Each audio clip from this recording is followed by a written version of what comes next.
Community One, your leader in local sports broadcasting in Atlantic Canada. My name is Bill McLean. I'm joined by Steve Betts, and it's baseball time here in Halifax. The Truro Bearcats visiting Mainland Common to play the Halifax Pelham Canadians. Steve Betts, the Bearcats come in here with a record of 1-1, and offense has been the key for the Cats. A lot of guys who can really put the bat on the ball, and they can score on you. Well, no doubt about that. I mean, they're pretty even, actually, in the runs for and runs against, 11-4 and 7 against. But they're actually coming up strong this year. And, you know, they got the bats going. Of course, Turo's is one of those teams that's had some good players over the years. But this year you've got guys, sorry, we just have some core issue here. Guy Pelham, of course, in that 4 spot is one of the cogs for this Truro team. Has to come up big every game and get some RBIs. And, of course, leadoff guy Darcy Murphy as well. He's another guy that's going to have to step up for this Truro team if they expect to get some RBIs and get some runs scored. And so far it's been pretty even for them, but it's let's just say there's lots of potential here for this Truro team. Bearcats come in with a win already in the books over the Kentville Wildcats 8-1, and the last time these two teams played last week came up short to the Canadians 6-3. The Canadians also coming off a 4-2 win over the Kentville Wildcats. The one setback, a 5-1 loss last week to the Dartmouth Moosehead Dry here at the Mainland Common in our season opener. But the Canadians, much like the other teams in the league, always that same core of guys, and guys like Adam Lucas and, of course, the Pelham brothers who can really produce at the plate. Absolutely. And another guy adding to that is first baseman tonight, Sean Peveril. He's back in the lineup tonight. And you mentioned, I mean, Ryan Vino is one of those guys. He plays in the middle of the infield, and he's relied upon to be one of the guys that's going to score some runs and play that tight D in the infield on a regular basis. So Vino, Peveril, the Pelham brothers as well, and of course the whole pitching staff for Halifax are key this year. And it's been we'll just say a mediocre start for them. But again, Halifax, as we said, is a slow starting team, but every year they seem to find that chemistry. So, of course, Coach Haverstock is not really worried at this point in the season. Only 3 or 4 games deep so far. Our third game on our broadcast schedule. And, of course, next week we're right back here at Mainland Common for the Canadians and the Moosehead Dry, the second installment of the Battle of the Bridge. And then on the next week we're down in Kentville on a Wednesday night for our first game down there at beautiful Memorial Park. Betsy, I know you've been looking forward to that game. Get down there to gorgeous Kentville and that park. Yeah, absolutely. And we're looking forward to seeing what Kentville has this year. Of course, missing out last year on winning a title and having a rough go of it, making it in the playoffs last year. So we're going to see how Kentville, what they've put together this year, let's put it that way. But Memorial, one of the better fields in the country, and especially here on the Atlantic coast or in the East Coast, it's one of the best. So I'm looking forward to that trip for sure, and hopefully some heat. Very chilly night here tonight, which is probably going to affect some of the play, specifically the pitchers and the batters. It's very hard to, get that solid contact that you want, and when you don't, it can hurt your hands, and that could affect your remaining at bats. Generally, guys try and wear gloves, but pitcher can't do that. So we're going to see if the pitchers are going to have a hard time gripping the ball in this chilly weather. On the mound for the Canadians, it's the horse. He is the Doc Halladay, if you will, of the NSSBL. He can go 9 innings. Mark Haverstock, one of the coaches on his team as well.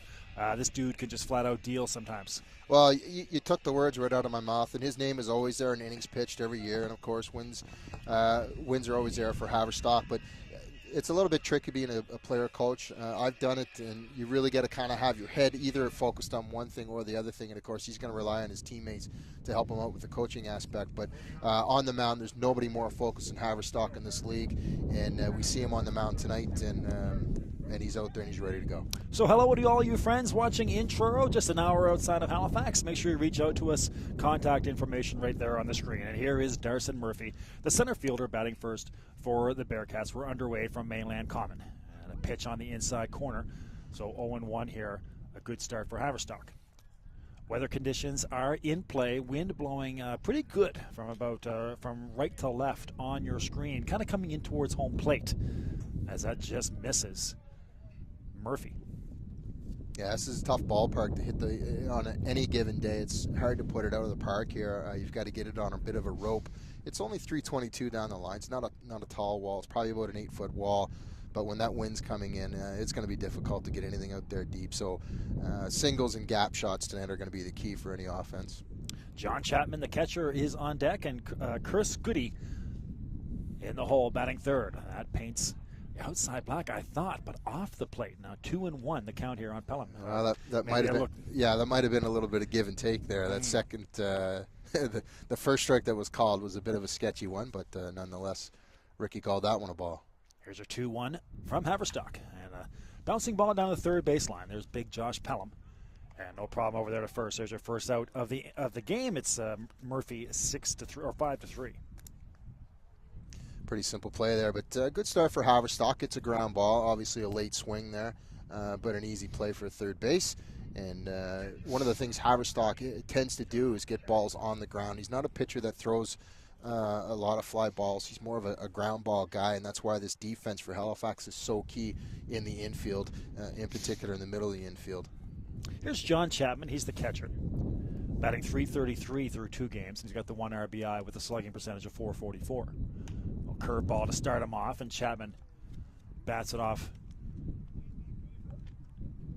out of play on the first base line. Devlin in center field, Davey in left, and Jake Pelham out there in right field, your Canadians outfield. Right now shifted a little bit towards left field. And way off the plate on the left side to a 1-1 count here for Mark Haverstock. It looked like an off-speed pitch there, probably a changeup that came across the plate. Dangerous pitch to throw, and a little surprised to see that pitch come up so early on in the game. But maybe Mark's just trying to find his pitches, get his curveball in there, his slider, and his fastball. But that definitely was a changeup, and had he left that out over the plate, could have been a dangerous pitch. Well, there's our first good look at the Haverstock fastball, blowing that one past Chapman. That one into the dirt, and we'll go to a 2-2 count here. Just starting from Mainland Common, the top of the first. It is, 8 degrees, probably feels like 4. Quick weather analysis on that. Yeah. And Drew DeMocus, of course, our producer, and Isabelle Germain, our camera girl, down the third base line. That one fouled back our way. And we had the bright idea of doing this outdoors tonight, so no sunshine for us. We're going to have to put up with this weather. It's like attending a football game in the summer, or excuse me, in the fall. Well, we do Acadia games, of course, down there in Wolfville in the fall. We do hockey games at Frigid Rink, so obviously we're used to this. Isabelle Germain does women's hockey at Alumni Arena, and that's going to hook down the left field line and out of play, giving chase over there. Was Davey, but well out of play. A nice pitch by Haverstock. Just got it a little bit down inside to a right-handed batter, and that's easily pulled down the line, but just out ahead of that and pulled it down, as you said, down the line. And, of course, our camera girl, Izzy Germain, getting tougher with each game. That was a long afternoon at Beasley on Sunday. Yeah, we were talking about the Sooners up in the box. I was talking to Cecil Wright and Tommy Hartnett, as that one's going to get out with that win. It's just going to push it out of play. And we were talking about the Sooners, and the opinion kind of everybody in the booth was that they're going to have a hard time this year. They've added a couple of players, a new catcher and such, but they're going to have a hard time, of course, and it goes right back to the old issue. In hockey, it's goaltending, and in baseball, it's pitching. So we're going to see if they're going to have the horses this year to get that done, because you never know who comes out of the woodwork on the mound. Well, that's the Sooners team last year that I think finished a game below 500 and did go on to win the title. They got out to a great start last year, so that's maybe the one area for concern. There's a shot out to left center field. On the chase is Devlin, and he'll get there. Nicely done by Devlin. Good start by Devlin to get the ball and catch it on his backhand as he's sliding across. But the whole key there, Bill, is got to get a good hop on it. Got to read the ball. And watching Devlin, he did not hesitate at all. And a nice sliding play there by Devlin to get under that as well. It's a good sky tonight because the clouds aren't really fluffy white, so it's easy to pick up the baseball. But that might come into factor a little bit later on when the lights get a little dimmer. Here's our first look at Chris Goody. Goody batting third and playing third tonight for the Bearcats. A little number just short, and longtime shortstop Ryan Vino fields it cleanly. A strong throw, and no problem there for Sean Peveril on the stretch. That'll do it for the Bearcats in the top of the first. They go 1-2-3, and we'll go to the bottom of the first with the Moosehead Drive coming up, or the Canadians coming up, sorry. Brandon Devlin, Ryan Vino, and Jake Pelham your top three batters here for the Canadians. Well, the thing with the Sooners is, again, for any cause of concern could be the fact that last year they got out to that great start. I was talking to Corey Christie after the game on Sunday, and they took 2 out of 3 from the dry, and I think they swept the Bearcats after that to start last year. And then, of course, they went on that great run at the end of the season and went on to be the champs. But I don't think, I talked to him, they got swept there at by the Moosehead Drive. But, Corey said they're a team that don't panic. They play those games in bunches. They're that one team in the league that they play the doubleheader and then they play the next day, whereas every other team kind of plays during the week. So they said when they get swept in that situation, they usually don't press the panic button too much. No, and the other thing about the Sydney Sooners is a lot of those guys have grown up in that area, and they're used to traveling a lot, especially as you get older and you have to start playing competitive sports, be it hockey or baseball. And Sydney, no doubt, has to do that, especially in midget and junior and up. So they're used to that travel, and it actually could work in their advantage. I mean, obviously they didn't have a good weekend this weekend, and the home teams won, but it could actually work out for them in the long run because fatigue obviously sets in by the end of Game 2, and Game 3, there's no doubt about it. But the Sydney Sooners last year just got on a big kick at the start of the year. They rolled right through it, and it was all just because of pitching and extremely well-timed offense. They were getting RBIs and runs left and right, and so they really didn't have any issues at the start of the season. But this year it's a little bit of a different story, and I don't see them fading at all, and that's the fun about this league because every team has a story. Dartmouth Dry, well, they're not going to panic. Why? Because they have a history there. They've got leadership over there in Chris Head and Darren Doucette. And Truro's been one of those teams that have been trying to find themselves for years in this league. They've had some good, Bruce Joshua is a name that comes to mind. They've had some good leadership down there, but over the last few years they haven't exactly had that offensive spark. Kentville, same thing. They've got a good team. Are they going to be great this year? Well, time will tell. And Halifax is another team that's kind of stepped up over the years. So I love this league because of the parity, and I don't see it changing at all this year.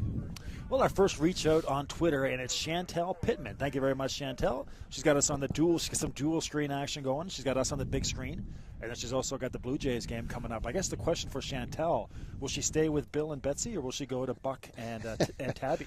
It's on. It turns on in there as well. Well, I'd stick with us, especially, we're working hard in the freezing cold, and those guys are in a beautiful booth, getting free nachos and such.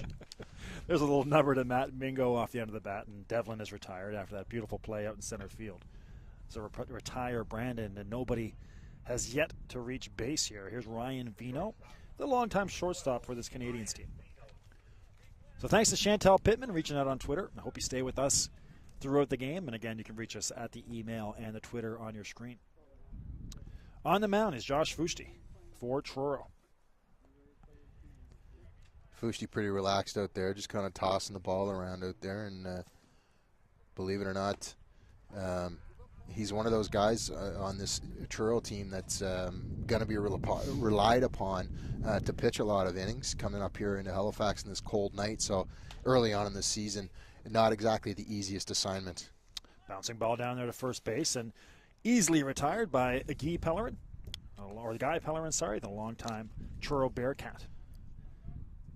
So a ground out to Pellerin for Vino. Here's Jake Pelham. I believe Jake is the youngest of these Pelham boys that have played for this team over the years. Played on the junior Canadian team and now up here with the big squad. Fusti down in the dirt. Fusti, the last time he pitched, a 9-inning performance and a win over the Kentville Wildcats, so he was dealing in Truro against Kentville on opening night. That's going to find the hole in between first and second, and there's our first hit of the ball game. It is in the form of Jake Pelham. Put him at first base. Well, not the place you want to put a fastball, and that's exactly what Fusti did. He put it inside on a left-hander, and Pelham get the hips open and ripped it to right field. And that's exactly what he's going to have to rely on is his fastball. That's what he throws.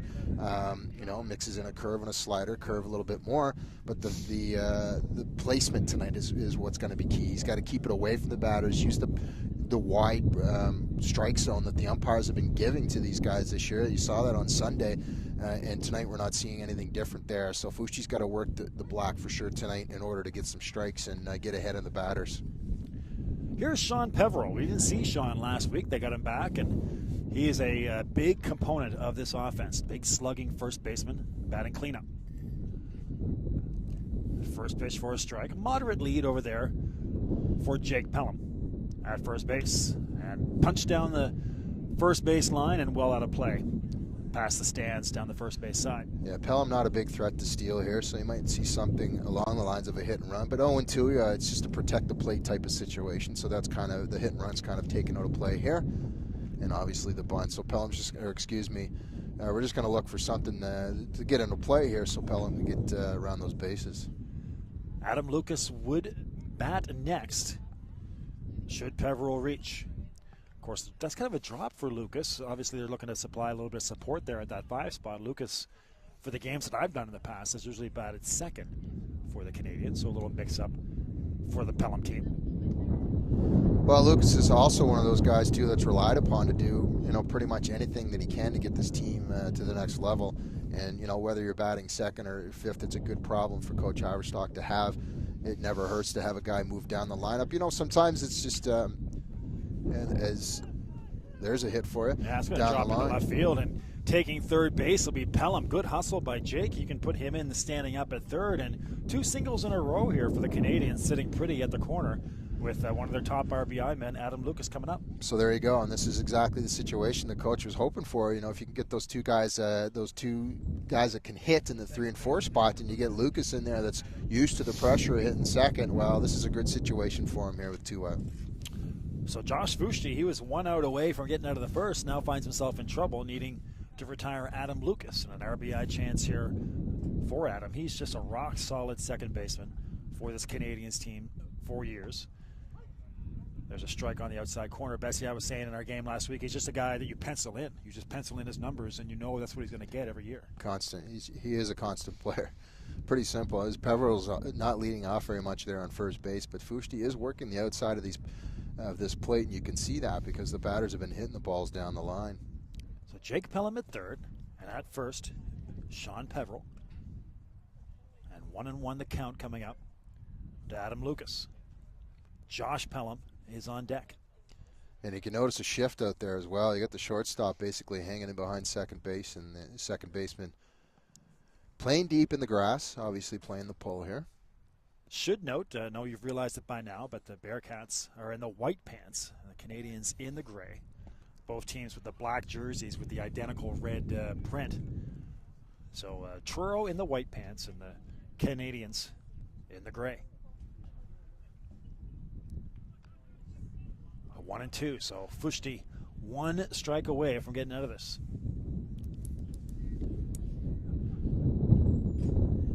Set and to the plate, and just off the outside corner. 2-2 the count. Nice tailing fastball there that just missed on the outside of the plate. The catcher didn't really square that up too much, but nonetheless trying to work Lucas. Doesn't want Lucas to pull the ball or really get a good bat on it because obviously doesn't want to get that first run of the game here for Halifax. And a nice off-speed pitch, and out in front was Lucas, and Fushti's going to get out of a jam. That was a tough pitch right there, Betsy. That was a high pitch. Lucas shaking his head as he knows he shouldn't have gone for that. Off speeds those are the killers. Those are the ones that you don't want to go for, but they come in probably 5 to 10 miles an hour or less, and they're very juicy pitches to look at and take a cut at. But Fushti put that in the right spot, and that was just out of the strike zone and suckered Lucas into it. So 2 hits, 2 left on base for the Canadians. We'll go to the top of the second. In a scoreless game here, the Canadians threatened, but no harm done for the Bearcats. Kenny Long checking in on Twitter. We had Kenny on Sunday at Beasley Field with the Sooners. Had himself a ball game too, did Kenny?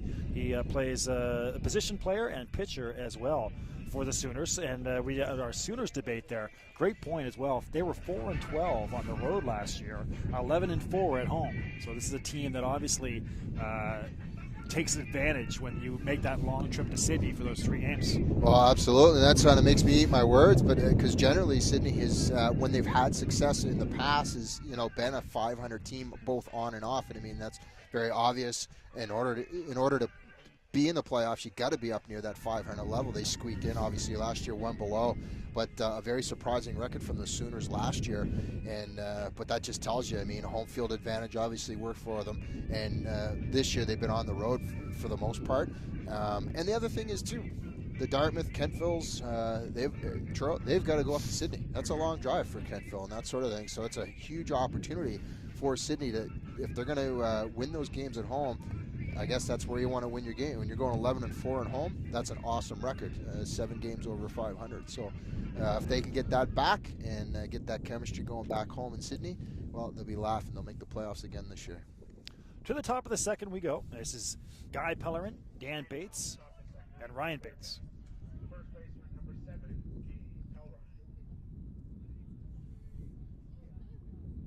Longtime Bearcat.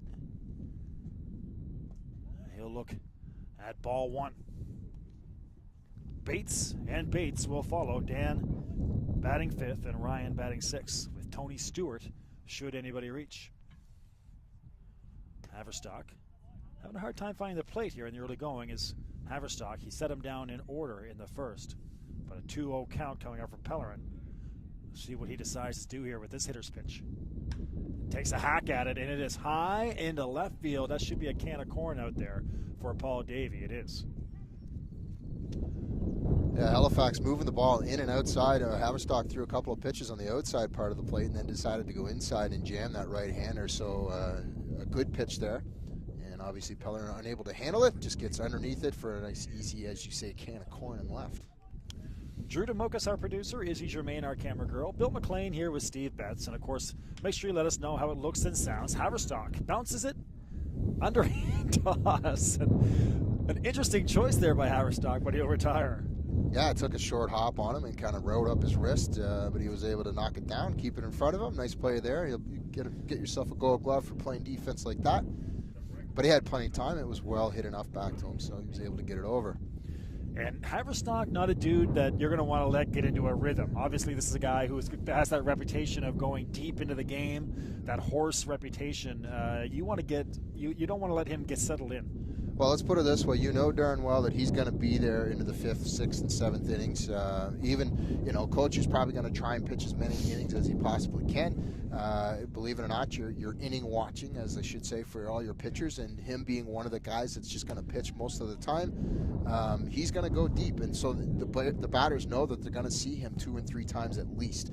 So whether he gets in a rhythm or not is completely up to you, and you want to get rid of him as quick as you possibly can. There's a strike on the 2-0 pitch. Ryan Bates lets that one go just inside on the black. Yeah, he's just keeping them off. He's just keeping them off pace on their heels out there. He's thrown to the outside part of the plate with off-speed stuff and then coming in tight. And that was a bad pitch right there, but he tried to go inside. That is just foul down the first base line, maybe by about 2 feet there for Bates. You could see Sean Walsh setting up inside there, and Mark missed on that. Haverstock threw the ball out over the plate, and that was just punched down the line, so a mistake there by Haverstock. But obviously Walsh is trying to call this game on the inside because he's had some success on these right-handers so far. I mean, we're only in the 2nd inning, but so far so good on Haverstock's inside pitches to the righties. So Haverstock evens the count. A curveball over the head of Peveril, and this is going to be extra bases for Bates. Chugging around first base and actually sliding into second a lot closer than I thought it was going to be. Good job by Pelham to get over there, but a sliding double here for Bates, and the Bearcats finally on the board with a hit. Yeah, a good bit of hitting right there. That ball was just left up a little bit out of the strike zone, so a nice smack down the right field line there, and of course it just fell over the head of the first baseman. It was just enough to get to second base, no throw in the play. So our second 2-out rally here of the game. The Canadians made some noise with 2 outs but didn't score. Now the Bearcats with a man at second and 2 outs. And here's Tony Stewart. He's the left fielder. Well, with 2 out, you want to go right at the bottom part of the order, and that's exactly where we are. We're starting to creep into it here in number 7 spot. So Haverstock's going to want to get aggressive. Tight strike zone here so far for Haverstock. 2-0. Either of those pitches look close. Oh, a nice pitch right there, but from our vantage points, it certainly looked like a strike. Here comes your 2-0. Haverstock trying to get out of all of a sudden a jam in the top of the second. That's right down the heart of the plate. I'm resting around on that. I guess we're slightly left of the plate there, Bill, so I guess that explains that last pitch. That was a nice pitch right there. Nice fastball on the outside part of the plate. Here comes your 2-1. From the stretch is Haverstock, and swinging under that was Tony Stewart. Looked like the same pitch, just Stewart not ready for it. A little bit late and trying for that big swing as well and got underneath it. Nobody in the on-deck circle here. Actually, Mike Tobin is. I was looking at the wrong side. Again, the Canadians in the gray pants and the Bearcats in the white, and that'll do it. Haverstock gets out of it with a high strike. Well, there you go. Haverstock just getting aggressive in 3 fastballs, 3 straight fastballs, and 3 strikes. So very aggressive in the bottom part of that order. And, of course, Truro is going to be down to Mingo up next. Tobin will be up next for Truro next inning. So you're going to see 8 and 9 for them. Josh Pelham, Paul Davey, and Sean Walsh coming up for the Canadians. They'll try to build on 2 singles in the first inning. You're watching the NSSBL on Bell Alliant Community One, your leader in local sports webcasting in Atlantic Canada. Make sure you reach out to us on the email and the Twitter. So far, Chantal Pittman and Ken Long have touched base with us. It's a work in progress is our coverage this year, and every game we're getting a little bit further, and this is our first game where everything is good to go right away. Let us know how it looks. We got a bit of a different camera angle for you from home plate here at Mainland Common than we used last time, and of course Izzy down there on the third base line with a nice wide angle for us or for you. Let us know how it looks, how it sounds, and of course, obviously the wind is howling. You might hear that in your microphone. So it's a kind of a swirling wind. At times it's going right to left. At times it's coming right in our face. Could be a tough night for hitters tonight. It's nights like tonight where you're going to thank us for being online because you don't want to be here. I suggest no matter what you're thinking, do not come to the ballpark. It's very chilly. And if you do, a couple of coffees would nurse. There's also a lot of guys who might be a little bit hesitant to even put a bat on the ball. I mean, this is one of those nights where you get those hands. It is that chilly. Yeah. It's not a fun night to be playing baseball. You can see a lot of the players with long sleeves on, and as I said, it's hard to grip the bat on nights like tonight. If you take one off the end of the bat or off the handle, it stings. There's no doubt about that. All right, here's Josh Pelham, the third baseman. Again, Davey and Walsh will follow. Josh Fusti out there for his second inning of work. 2 singles in the first inning for the Canadians. Looking to build on that. And just as we say that, Betsy, here's Josh Pelham out there with no batting gloves. Well, yeah, I never wore batting gloves myself, but you pay the piper too. Like as I said, if you get one off the end of the bat or off the handle, it hurts. And you know what? It hurts not only for, as I say, you can injure yourself quite easily. Your thumbs or your inside your hands will swell up depending on how you hold the bat, and you kind of feel it for the rest of the game. But of course, adrenaline takes over. I mean, these guys are been playing ball for years, so they totally get it and they know how to hold the bat. But yeah, it can cause a lot of problems on a cold night like tonight. That one foul down the third base line and out of play over there by Izzy Germain. And 1-2 the count coming up on Josh Pelham, the big third baseman.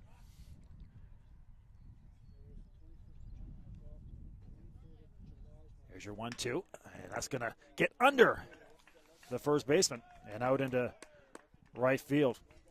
Guy Pellerin couldn't get down on it, and that's the third single of the game for the Canadians. Well, Fushi tried to go inside, just couldn't do it. Again, that's the second pitch that he's thrown to a left-hander that's been low and inside, that's been hit hard. We saw Lucas do that, Peveril get that done last inning. And so Fushi's having a little bit of problems with these left-handers early on. And what good timing when Dad walks into the ball field. Jim Pelham here just comes up into the stands as his son gets a hit. So the Canadians have a man on first with nobody out. Here is Paul Davey, the longtime left fielder.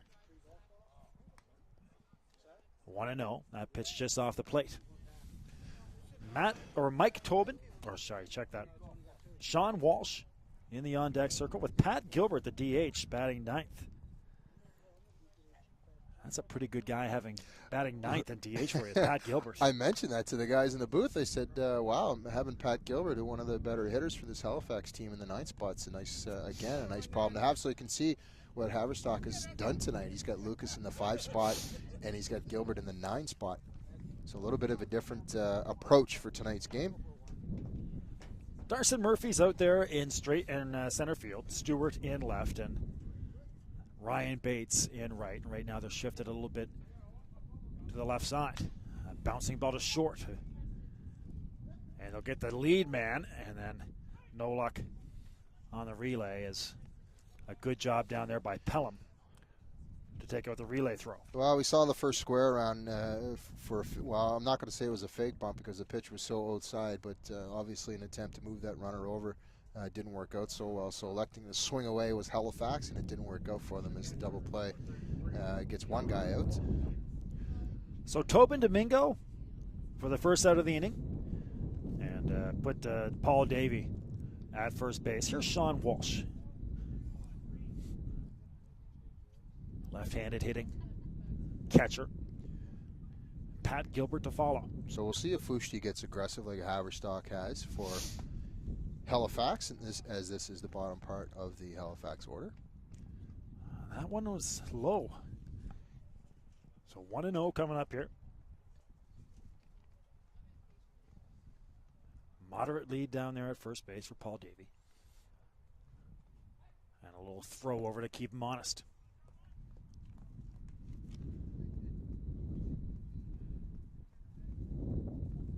Goody down there at third. Of course, Tobin at short, Mingo at second, and Pellerin, your first baseman, to round out your infield. Fushti and Chapman, your battery. And that's going to find a hole between second and first, and we'll see if Davey tries to go to third. He won't. He'll hold up. Bobbling it out there was Bates, but he'll get it in, and runners at second and first here for the Canadians, their fourth single of the game. Yeah, you weren't going to see a first or third on that play. His coach had his arms up well before the runner had reached second base. Walsh with a nice hit down to the right field through first and second base, but even though that ball will happen by Bates, it wasn't enough to get the base runner to third. I don't think it was going to happen anyway, but had he booted it and had gone maybe a few more feet perhaps, but the stop sign was up. So the Canadians in business again in the second inning. Pat Gilbert, the DH, to short. Tobin touches on second, throws to first. The double play, nicely done by Tobin. He'll turn it, and the Bearcats again will get out of a jam. Great decision right there by Tobin to come across. He had a few extra feet to go to get to second base, but he obviously felt like he could do it, and he pulled it off and a nice throw to first base. So, and that's the kind of leadership that you need in the middle of the infield. You need guys with quick feet. He threw that ball off balance a little bit at second base, but a nice crisp throw to first base to make the double play. So 2 hits again for the Canadians, but once again Josh Fushti gets out of a jam. So you're looking at a guy now, Josh Fushti, who's pitched 11 innings of baseball this year and has only given up 1 run. So a good start. Here comes Haverstock out for the third inning. We're cruising along here. The NSSBL on Bella Line Community 1, your leader in local sport webcasting in Atlantic, Canada. Again, would love to hear from you. Make sure you reach out on the email and the Twitter. Betsy on the other day. Here's a good one. This is Amy Lucas. Great stuff here. Oh, good. Thanks, Amy. She likes that view much better. She's got a nice little screen capture there of the shot. So great stuff. Thank you very much, Amy Lucas, checking in on the Twitter. So Kenny Long, Amy Lucas, Chantal Pittman, all checking in so far. We had the Irvines were watching from Dubai, India on Sunday. So that was great stuff. So if you're watching from a long ways away, we'd love to hear from you. I was looking through the Nova Scotia Senior Baseball League website just over the last few days, and of course Joel Irvine, the longtime serving Dartmouth Drive member, has his name on that website more times than I could count. He had a big year in 1997. Lots of hits, lots of doubles, RBIs, you name it. He led in a lot of offensive categories in the late 90s, but so that's a name that when it comes up, that's the first person you think about, especially if you're a Dartmouth Drive fan. And I don't want to curse things, but it looks like we're going to have a non-fog evening at least. Of course, we got fogged out in the 7th inning last week. It's too cold. So no, it was pretty cold last week too. Not this cold. Not this cold. Yeah. So no fog, but I just felt a drop, and I hope that is it. It's been a weird day for weather. They said the sun was going to be out by now, and it peeked its head out a couple times during the afternoon, but never completed its journey. Depends what weather department you checked in on. And, of course, we're at Mainland Common, which has been referred to as the Candlestick Park of the NSSBL. It could be the middle of the summer. I was going to say, not a lot of people would know that reference, but yeah, middle of the summer and fog banks come in and the whole bit. So Haverstock out there for his third inning, and the Bearcats, Tobin, who just made that gorgeous play at shortstop, Matt Mingo, and then Darson Murphy. Back to the top of the order here for the Bearcats in the third. Your 0-1 pitch, and that's on the inside corner. So an early hole here for Mike Tobin. Been a tough year for the plate so far for Tobin through 2 games. He's got 1 hit. But obviously this is a guy whose offense is just a plus.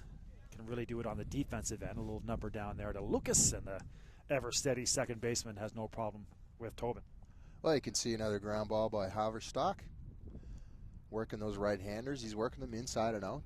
Good placement of pitches, and he's using the right speeds as well to keep them off rhythm. Coach Bailey down there, I didn't even realize I saw the name on the list. I actually played with Coach Bailey, Scott Bailey, here at the coach for Truro here in Halifax. So he came up into the booth. He's got a little facial hair and maybe a couple extra pounds that we both have after our playing years. But did you say you have a couple extra pounds? A couple, yeah, by couple. I do it multiples of 10, so that's 20 extra pounds.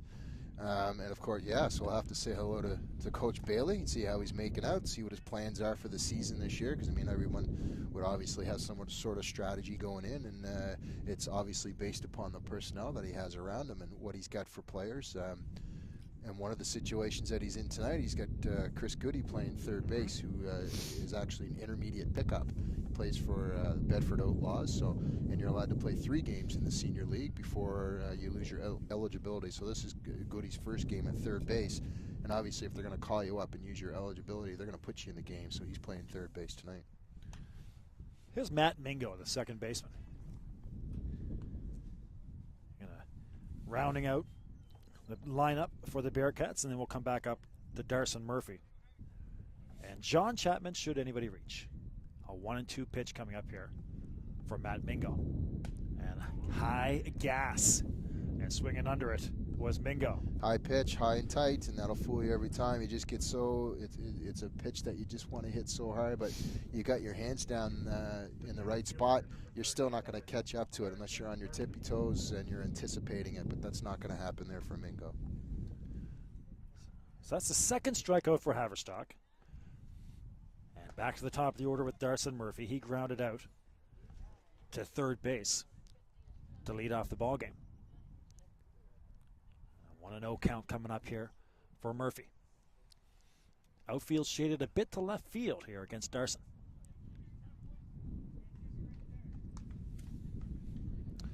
Let me know if the pronunciations are right. We were setting up the broadcast. I didn't have a chance to talk to the longtime PA announcer Cecil Wright, and you did my lineup card, so who knows what could result from that. I used a good pen tonight. Swinging over the top of that is Murphy, 2-1, taking a hack at it on the 2-0 count, and laughing to the bench over there. Digging back in is Murphy. And from the stretch is Big Haverstock. Well, Murphy last year with 127 at-bats last year. He had 47 hits. Tough play for Pelham. Nicely done. So Pelham, that's twice he's retired Murphy. That one was very challenging, but nicely done. Yeah, so as kind of leading into what I was saying, Murphy's he's a tough out. There's no doubt about that. But Haverstock, as I said, he's pitching around the plate, and what he's doing, he's making these guys swing the bat, and he's not putting it out over the middle of the plate. It's working for him.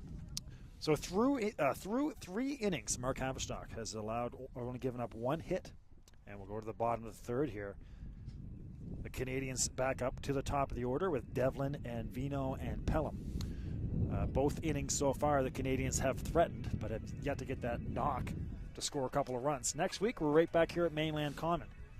The Dartmouth Moosehead Dry and the Halifax Pelham Canadians, the Battle of the Bridges on Tuesday night from Mainland. That's June 3rd. And then June 11th, we're down in Kentville. I'm sure there's battles of everything around the Maritimes. Battle of the Bridges, Battle of the Causeway, I'm sure is there. And in some smaller areas, there's probably battles of intersections. I know in the intermediate league, there's lots of teams that have come from the outskirts. There's Knoll, there's Pictou County has good teams. Charlottetown's got a good team over there. They got a great intermediate league over there as well. But Battle of the Bridge is one of the better terms that we're able to use for Halifax and Dartmouth. I'd be curious to know what some of the other nicknames some of the teams and some of the guys have for their rivals or their crosstown rivals. Well, I guess I'm with Kentville and Truro. You'd probably go Battle of the Cats. Perhaps, yeah. That's not bad.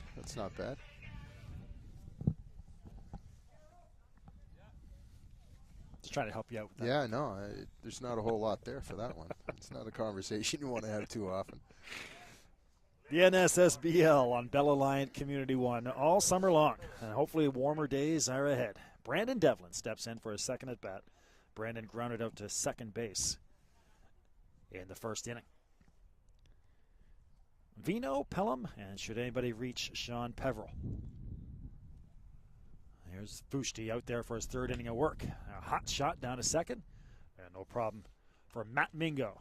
So 2 times now Devlin has grounded out to second base. Yeah, Mingo, good job on that. That ball's going to curl away from him with that right-hander up there. He got down low, kept his eye on it, but a pretty good technique there by Mingo. And here's a guy up the plate there that knows about technique and making some nice hot shot plays at shortstop. Ryan Vino. Curveball, a little bit high on Ryan. Grounded out to first base. And his first at bat in the first inning. Batting second, playing shortstop. Out of play down the first base side. So you can see Fushti starting him off with a curveball. Tries to come out with a fastball, and Vino missed that. Had he turned on, it would have been a good contact. But Fushti has to make sure that he gets up on these batters, especially at the top of the order. That is high and down towards the Pelham bench, giving chase over there. But running out of room is John Chapman, and we'll do the 1-2 count again. Went back to that same pitch, low and inside, and that's exactly what you want to do with it. You want to put it in a spot that it's tempting enough, but he's not able to get the hands and the hips turned on it. You know, with a right-hander, it's a little bit more difficult versus a right-hander, but you know, everyone says they're probably used to it. And again fouled away, this time into the stands down the right side. And we'll do the 1-2 again. So battling off good pitches here is Ryan Vino.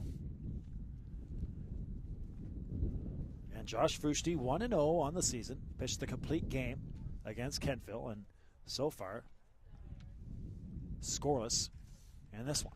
And down to second base, another chance for Mingo. And no problem. Throw a little bit up the right field side, but handled over there by Pellerin. Yeah, nice hands by Mingo. You could see Vino trying to go opposite field with that one, try and punch it through, but it was a nice pitch by Fushti. Went to the outside after 2 previous pitches of inside. In on the hands. So Mingo's been busy. That's his third put out of the game, and he also was involved on that double play to end last inning. Or actually, check that. That was Tobin by himself, unassisted. And that looks like it's going to be a Matt Mingo third inning. No problem. So Mingo retires all 3, and we'll go to the top of the 4th, cruising along here from Mainland Common. Great inning for Fushti, and that's exactly what he wanted after a couple of shaky innings earlier on. He got a couple of guys to go down with some Ks, and Lucas in particular. But Fushti needed a good confidence builder right there for him, and it's keeping it 0-0 on the board. Well, this is what we expected. Just talking earlier, and of course, I'm not obviously even somebody like me can predict that weather like this was going to be a pitcher's battle. Of course, 2 outstanding pitchers. The wind pretty much blowing right in our face here towards home plate. Temperature is around 5 degrees. This is a pitcher's weather. Yeah, anything that gets up in the air, obviously tonight's going to get held up there by the wind. It's not a swirling wind. It's a pretty constant wind. I mean, it's kind of calmed down right now, but nonetheless, it will come back. And I was worried a little bit about the pitchers having a problem gripping the ball tonight because you're trying to get your fingers on that ball. I mean, obviously you're using the threads and that sort of thing, but us just sitting up here, we're going to be a little bit chillier than the players because the players are moving around, but there's no doubt about it. It's very hard for them to throw the ball, mostly on off-speed pitches, sliders and curveballs, change-ups and that sort of thing. Fastballs, well, you know, it rips and tears away at your fingers, but you're able to get it done because you're just kind of rearing back and letting it flow. So it's a little bit easier to throw than those off-speed pitches when you need that grip. Well, friends, make sure you watch East Coast Sports Show. It made its premiere today from the production team of Inside the AUS. East Coast Sports Show, your trip around Atlantic Canada, St. John's, Fredericton. That's where we were at this week for the Fredericton Marathon and a volleyball provincial camp in St. John's. Myself and Isabelle Germain, Eric Moffat, Chris Abbott, all on the show this week with Atlantic Canadians. And great, just going around Atlantic Canada, checking out all the great summer sports events and the leagues. So make sure you watch it, East Coast Sports Show, on bellalliant.net/community1, and of course on your Bell Alliant Fiber Op TV package on demand. All right, so here comes the Bearcats in the top of the fourth. John Chapman, the catcher, will lead us off. John flew out to center field in the first inning. Down to third base line, no problem for Josh Pelham. And right on for Sean Peveril. That'll do it for Chapman. So we'll see how Halifax lines up for Goody. Of course, Goody's a pull hitter, straight pull. And, whether they have that, whether they figured that out or not, or they've seen him play and know enough, but he is a pull hitter for sure. Looks like they're going to play him straight away. Haverstock out there for his fourth inning. Only given up one hit so far through three. And again, a bit of you can just kind of feel it a little bit. Just a gentle mist starting to come around the field. The forecast called for showers, but like a 30% chance. So we're not expecting rain. It's been dark in the city all day, but the rain hasn't broke through. And of course, we had a steady rainfall yesterday, but the fields dried up throughout the day today, and they made that call around 3 o'clock that you mentioned. That's the cutoff time, and last week, and they decided to keep the fields open.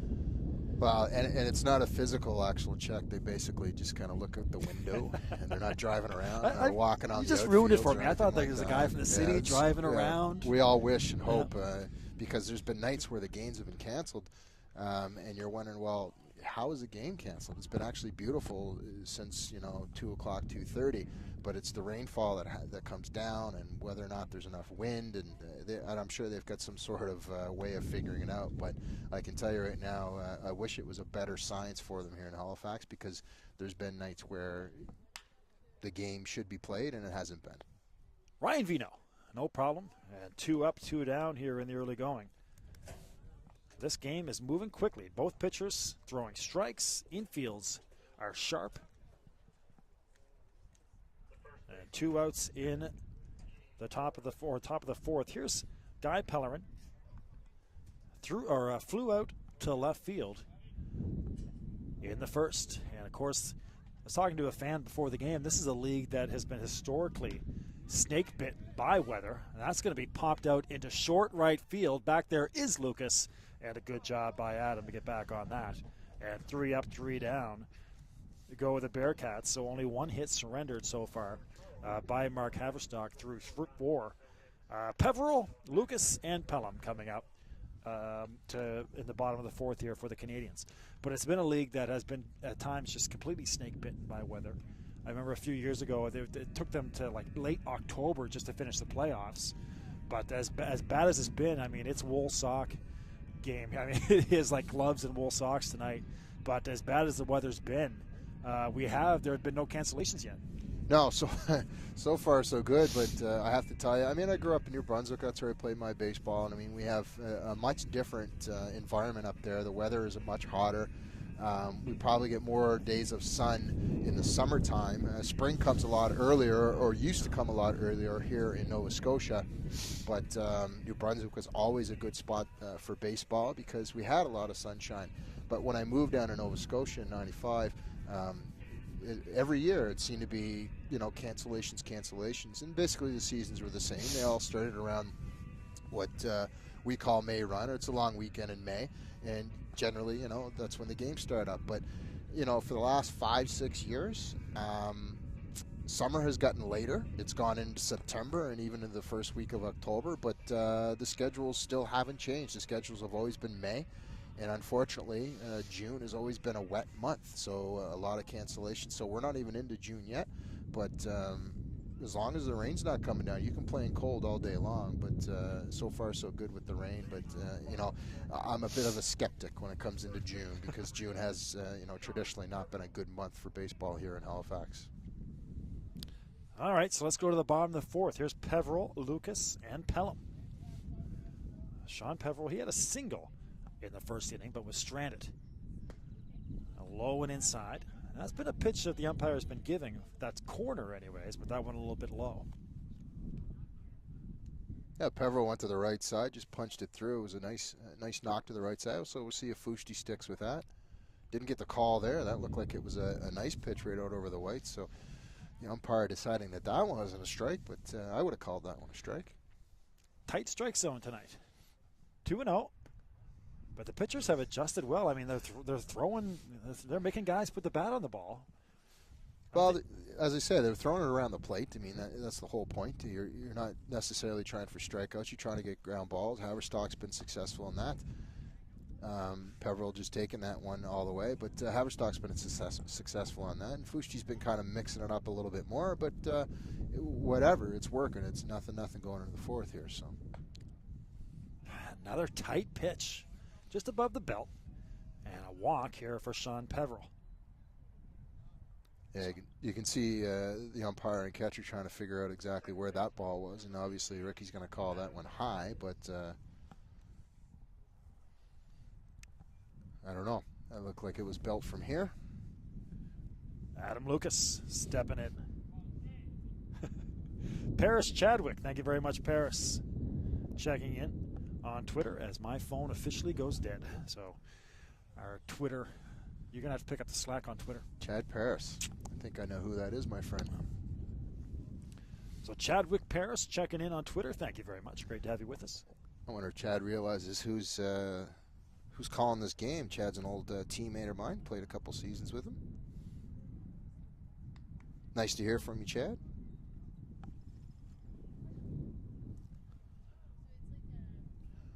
And Chad, if you could send over a couple of heaters for the boys here in the stands, that would be great too. Maybe a couple earmuffs.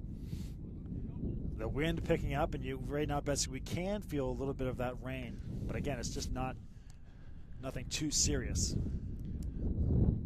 Your 0-1 pitch, and swinging over the top of that is Lucas, 0-2. It's probably just Drew in there drinking some champagne and Chardonnay, and it's spilling out the window on top of us in the nice cozy booth up there. No truck for us. And they got the shift for Lucas right now as well. So down the first base side, foul. So we don't see this very often in the league, but they got the shift for Lucas with Tobin just a little bit about 3 feet to the right of second base. Well, I can understand the shift. I mean, there's no out, and you're looking for a double play, but you might want to play a little bit. I mean, Mingo's in a spot where he can still traditionally get the ball there for the second out, but if he's throwing that ball from that zone where Lucas may or may not hit it, turning this double play is going to be hard because that's a 40-foot throw. So I don't suspect we're going to see a double play out of this unless we see a line drive of sorts. That's punched down and beyond the third base line in the stance.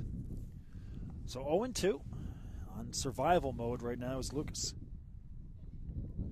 At least trying to move Sean Peveril along, and this could be a game where 1 or 2 runs pretty much does the trick.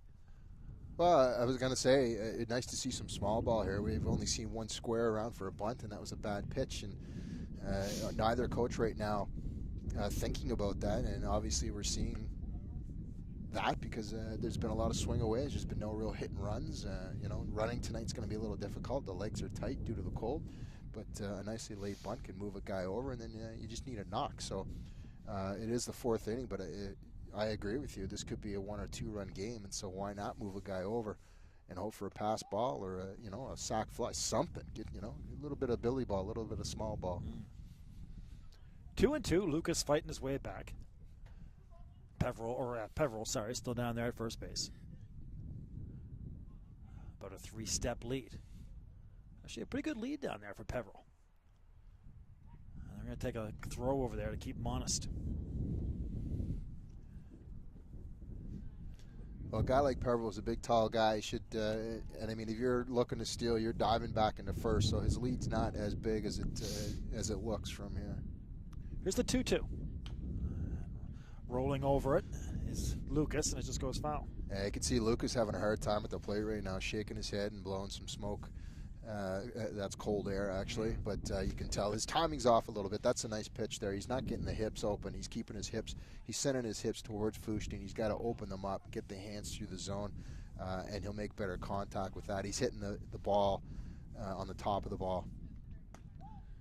Just inside, and now a full count. So Lucas does well, fights off a couple tough pitches, and with a good eye to work his way to a full count. Yeah, part of his problem right now, you can see him lunging, Bill. I don't know if you noticed that, but he was lunging into that, and that was an off-speed pitch curveball that came inside, and you can tell that he's lunging at the ball rather than stepping towards a pitcher or even a little bit off of the pitcher.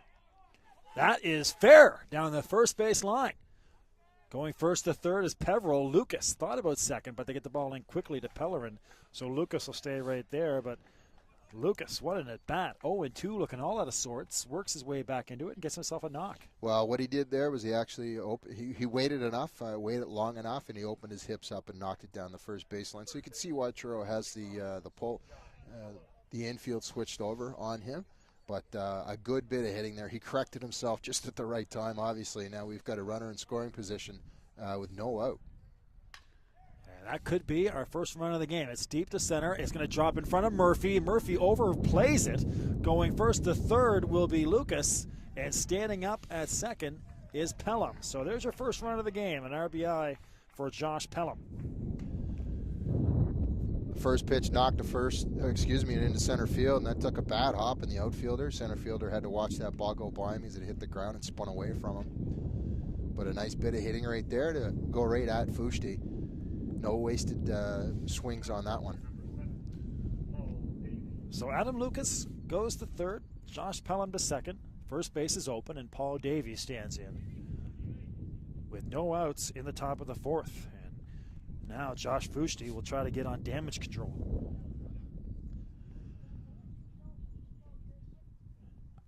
Here's Davey. See how they approach this with first base open. The first pitch swinging again. That's going to drop in front as well. Gets in front of Stewart. Trotting home is Lucas. And now 2-0 for the Canadians on the RBI single for Paul Davey. Well, I don't know about that. If I'm Stewart, I'm making a bit of an effort on that one in left field. That's something that maybe you want to come charging hard on and make a diving catch. I mean, you catching the ball that close to your body, that means maybe a little bit more effort might have got to that ball. But nonetheless, a nice bit of hitting here by Halifax and getting on top of Fushti in the first pitch. Fastball in 2 at-bats right in a row. 2 pitches, 2 singles, and again, first pitch swinging. Nice diving play. Mingo to his knees, and he'll throw out Sean Walsh. But that'll be an RBI as Josh Pelham comes home, and Paul Davey moves to second base. Well, Mingo getting probably his 5th ball tonight. He squared off a whole Halifax side and he made another beautiful diving play right there. He got across and was able to knock that down. Unfortunately, a run scored. And right away, Halifax has 3 runs here in the 4th inning, the bottom of the 4th. But Mingo getting his workout. He'll need some ice packs at the end of this game. So Peveril, Lucas, Pelham all score. 3 singles in a row for the Canadians to highlight this inning. And then that great play by Mingo to at least get the out. But he'll get the RBI, will Sean Walsh. And more trouble. Here's Pat Gilbert, the outstanding hitting DH, batting 9th. Of course, he grounded into that double play to end the last threat. Did Gilbert. Back to the top of the order after this in the form of Brandon Devlin.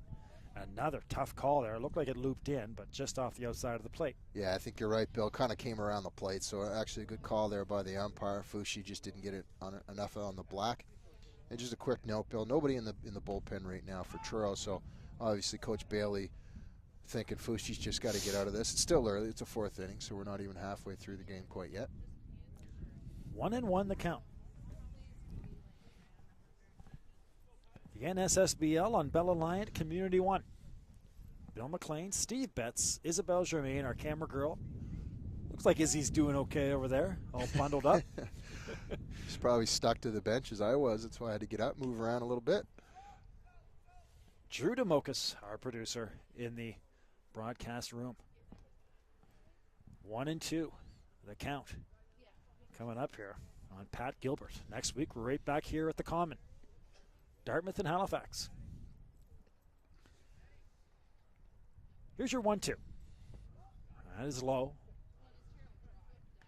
Fushi trying to get out of this with it still a game. And the Canadians trying to blow this thing open. 3 runs on the board. Paul Davey down at second base. There's a big out right here. There's only 1 out in the top of the order coming up for Halifax. That might split the gap. Getting over there, not getting there was Stewart. Coming around to score and going into second, standing up, is Gilbert. Give him an RBI double. as Paul Davey cashes with no problem. 4-0. So, Bill, I mean, that's the issue that I have with Stewart not going and leaving his feet on that and trying to get to that ball, because it's just setting you up for a big inning of heartache. There's only one out. He makes that play in left field. There's 2 out. Runners have to go back to the bases. No one advances, but unfortunately, the bleeding is continuing here for Truro.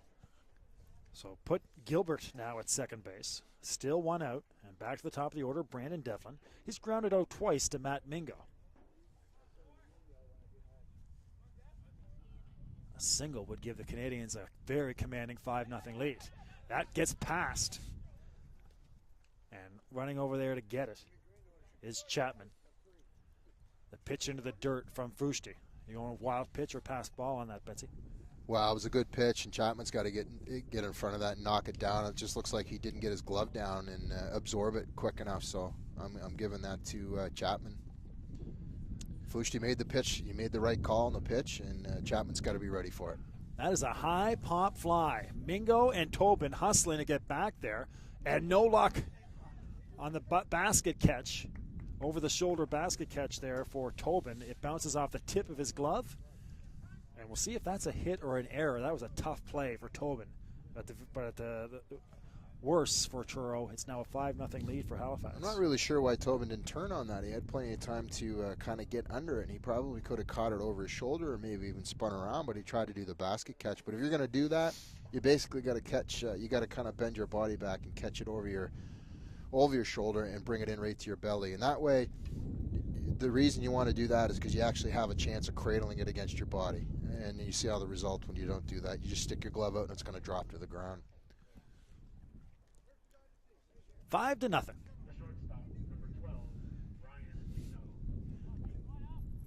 Here's Ryan Vino, grounded out to first and grounded out to second. Back in the third. Still only 1 out. Speedy little Devlin down there at first.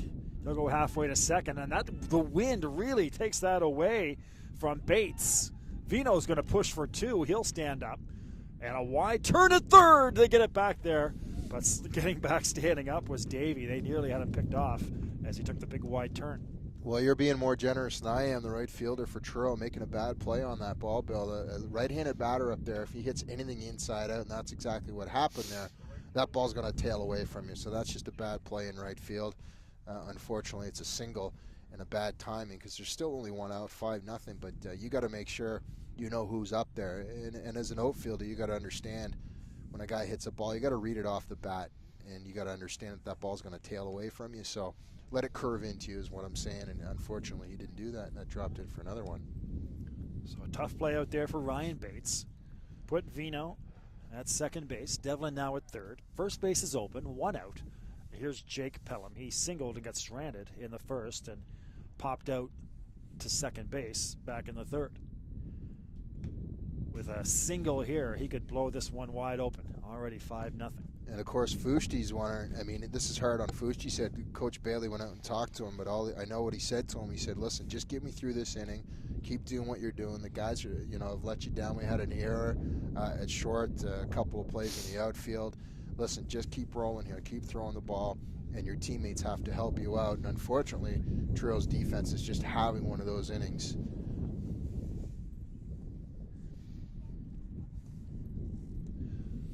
2-1 the count. As Pelham stands in, pitching from the stretch is Fushti. Off-speed pitch, foul down, or actually in play down left field. Stewart is there. Tagging is Devlin, and he'll score standing up. So an RBI for Pelham as Devlin scores. 6-0. So Fushti so far in this inning has gotten 4 or 5 fly balls. 3 of those that were catchable, and one of them was caught. So, as I say, Fushti doing his job here. He's letting his defense have some accountability and responsibility, but unfortunately, it's not working out for him so far. If you're keeping score at home, scratch out your 5 and slide in a 4 beside there. The Canadians have officially batted around. Here's Sean Peveril with his second plate appearance of the inning. So the 10th batter of this inning for the Canadians. Peveril got it all started with a single, and he came around to score the first run of the game. That's going to go down to the first base stands. Foul out of play. Some brave souls down there you can see with the blankets and the hot chocolate and the mittens and the socks. What they need every bit of it too. Here in beautiful late May in Halifax. Off the plate, taking a wild swing with Peveril, and a disappointing end of the inning for Peveril and the Canadians, but they'll get 6 runs here to get some separation. A commanding 6-0 lead over the Bearcats. 6 runs come across for the Canadians. Let's take a quick break, Betsy. I'm going to go charge my phone so we can see if some friends reach out to us on the Twitter and email. You're watching the NSSBL on Bell Alliant Community One.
All right, friends, welcome back to the NSSBL on Bell Alliant Community One. And we start the 5th inning. Haverstock out there for his 5th. And a 1-2 count here on Dan Bates. Dan grounded out back to Haverstock, who made a nice play back in the first or second. And striking out Bates here is Haverstock. So Haverstock's 3rd strikeout of the game, and he's been cruising. He's only given up 1 hit through 4 1/3. Yeah, the difference right now is Halifax's defense has been there for Haverstock. Haverstock is throwing the ball around the plate just like Fusti is. I'm not going to say that Fusti's pitching a bad game, but Haverstock has had some success throwing that off-speed pitch. As you see that happen right there, there's another strike. But Haverstock again, that's what he's relying on. He's changing up his speeds. He's throwing a hard ball, he's throwing a soft ball, and it's working for him. And he's had some tight D out there for this Halifax Pelham team. So if you're just joining us, 6 runs in the bottom of the 4th for the Canadians. That's what's gotten us to this point. Temperatures well below 0. We could be below zero. 0. We're about probably 3 or 4 degrees here with a strong wind blowing in towards home plate and slightly to the left of your screen, looking towards Mark Haverstock. A 1-2 pitch coming up here from Haverstock. This is Bates. He's got the only hit so far for the Bearcats, a single back in the 2nd inning. And this kind of looks like an inter-squad game, Bill. You got 2 black jerseys, and the only difference really is those white pants. Bearcats in the white. There's Adam Lucas wearing the gray pants for the Canadians. And a nice play by Adam. Good play by Lucas. Charge the ball. That's pretty much your only hope. Get to that ball. Make sure that you're catching that ball off your front foot. Get your glove down and make a nice strong throw to first base. So all the technique that we talked about Mingo having and Lucas and Vino, that those two up the middle guys for Halifax are probably two of the better guys that obviously have been playing off one another for years, and that's exactly why with nice plays like that. Pitch inside. Here's Tony Stewart. Stewart struck out back in the second. Finds the outside black, and 1-1 now on Stewart. Nothing beats footwork in the middle of the infield, and that's, believe it or not, Bill, at one point in my career, shortstop was the position of choice. Off the bottom of the glove by Pelham, keeps it in front. Good strong throw, and he'll retire Tony Stewart. So a nice play by Pelham to stick with it. Didn't field it too cleanly, but kept it in front of him, makes the strong throw, and that'll do it. Mark Haverstock, how many times have we seen this? Just dealing. Yeah, he is, and he's throwing the ball into places where Truro can get to it. I mean, there's no doubt about it. Someone on Truro has to maybe get a little bit more aggressive, trying to get up on Haverstock. I mean, so often we often think that the pitcher and the catcher are trying to fool the batter. Well, when a batter is aggressive and a batter has confidence, and he goes up there and he's thinking, well, you know what, I'm going to waste all your bad pitches. I'm gonna waste all your good pitches. I'm gonna take an attack one of your good pitches, and we'll see what I can do with it. And we've heard that before. We've heard pitchers and catchers say, "I hate when this player gets up because he's so aggressive, because he knows how to foul off balls." We haven't seen that aggression yet from anybody on Truro. Someone has to step up and get aggressive, look mean up there, look confident up there, and try and get into Haverstock's kitchen. You're down 6 runs. Why not? Try something different up there. It's a cold night. You can see the lull. You can see the low energy from this Truro team. Fusti's been doing a good job. The defense has to pick itself up, and so does the offense. Well, 6 innings last inning for the Canadians. That's what's got us to this 6-0 lead. Fusti back out there for the 5th inning. They're going to see if Josh can eat up some innings and try to keep the Bearcats somewhat within distance. Still lots of baseball to play. Obviously, we're only halfway through here from Mainland Common. B. McLean Sports on Twitter, Community One Sports at gmail.com. Bill McLean with Steve Betts.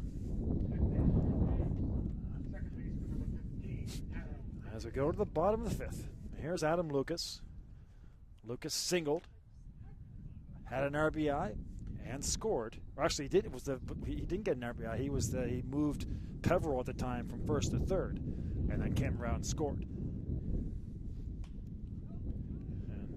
Back in the 1st inning, struck out. That gets out of play into the net behind the backstop. Well, we'll see if Lucas learned anything on his hit. He was having a hard time turning his hips, getting his hands out over the plate on his single down the first baseline, which was just inches inside the white line.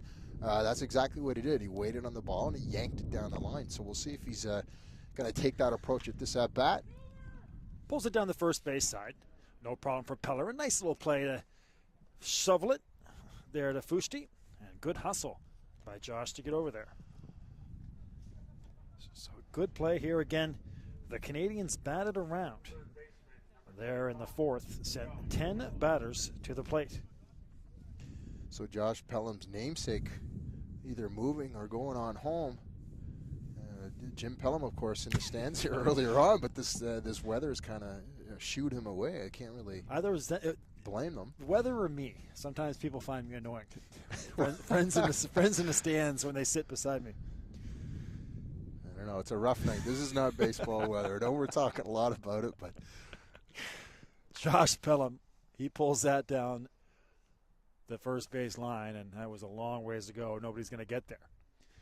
And I like to keep score when I do a ball game, but the fingers are starting to shake a little bit when I write in my numbers. But the funny part is, Bill, I was in my garage, and believe it or not, my baseball gear is right there.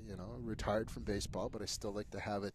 It's a part of me, and I like to have it nearby, and it's sitting there on my shelf. And on the other side of my garage is all my winter gear. And I looked over at my baseball gear and thought, I'm really glad I'm not playing baseball tonight. And then I looked over at my winter gear and thought, I wish I wasn't broadcasting in this weather tonight. Didn't bring my gloves, though. I was thinking that, too. I totally forgot to bring the gloves. Hard to remember this time of the year. Josh Pelham, a solid knock in between first and second, and that's Josh's third single of the game. Third single of the game for Josh with the RBI back in the fourth. So 3 for 3 night so far for Pelham.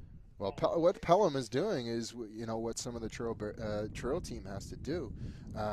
They've got to get aggressive at the plate. He is predicting what Fusti is going to throw to him. He's getting ahead in the count, and he's making Fusti throw him a fastball, and he's getting on it, and it's working for him. He's got 3 hits in the night. Here's Paul Davey. Paul had an RBI single back in the fourth, and eventually came around to score as well.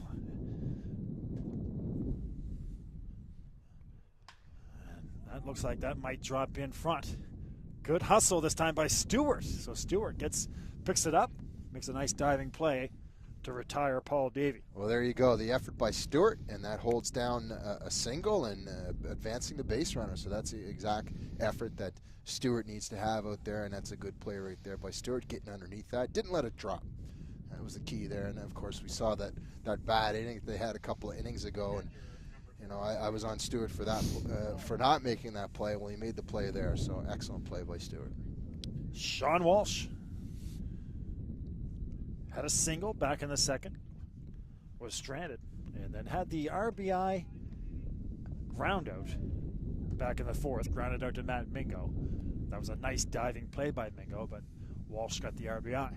Well, they batted around 10 guys. So, I mean, the bottom of the order was a key part in that as well, and Walsh being a part of that. Walsh playing a good game here tonight, calling a good game for Haverstock. We talk so much about pitchers and what they can do out on the mound, and we talk about, we mention them only, but it's a battery. It's both of them. It's Haverstock and Walsh is doing his job tonight. 2-0, now 2-1, as swinging over the top of that was Walsh. Pat Gilbert will follow, and back to the top of the order with Devlin, should they get that far. Hit foul and into the parking lot here at Mainland Common. In the bottom of the fifth, 6-0 for the Canadians.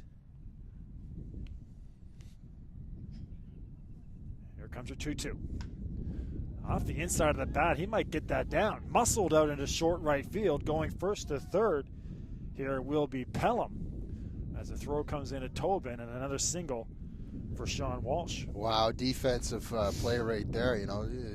Walsh is a catcher, and he plays defense, but that was defense with a baseball bat, and he literally jumped out of the way and swung at that baseball and was able to, as you say, muscle it over for a little Texas leaguer over Mingo's head. It wasn't a classic way of getting on base, let's put it that way, but some good eye-hand coordination there by Walsh. So Walsh 2 for 3.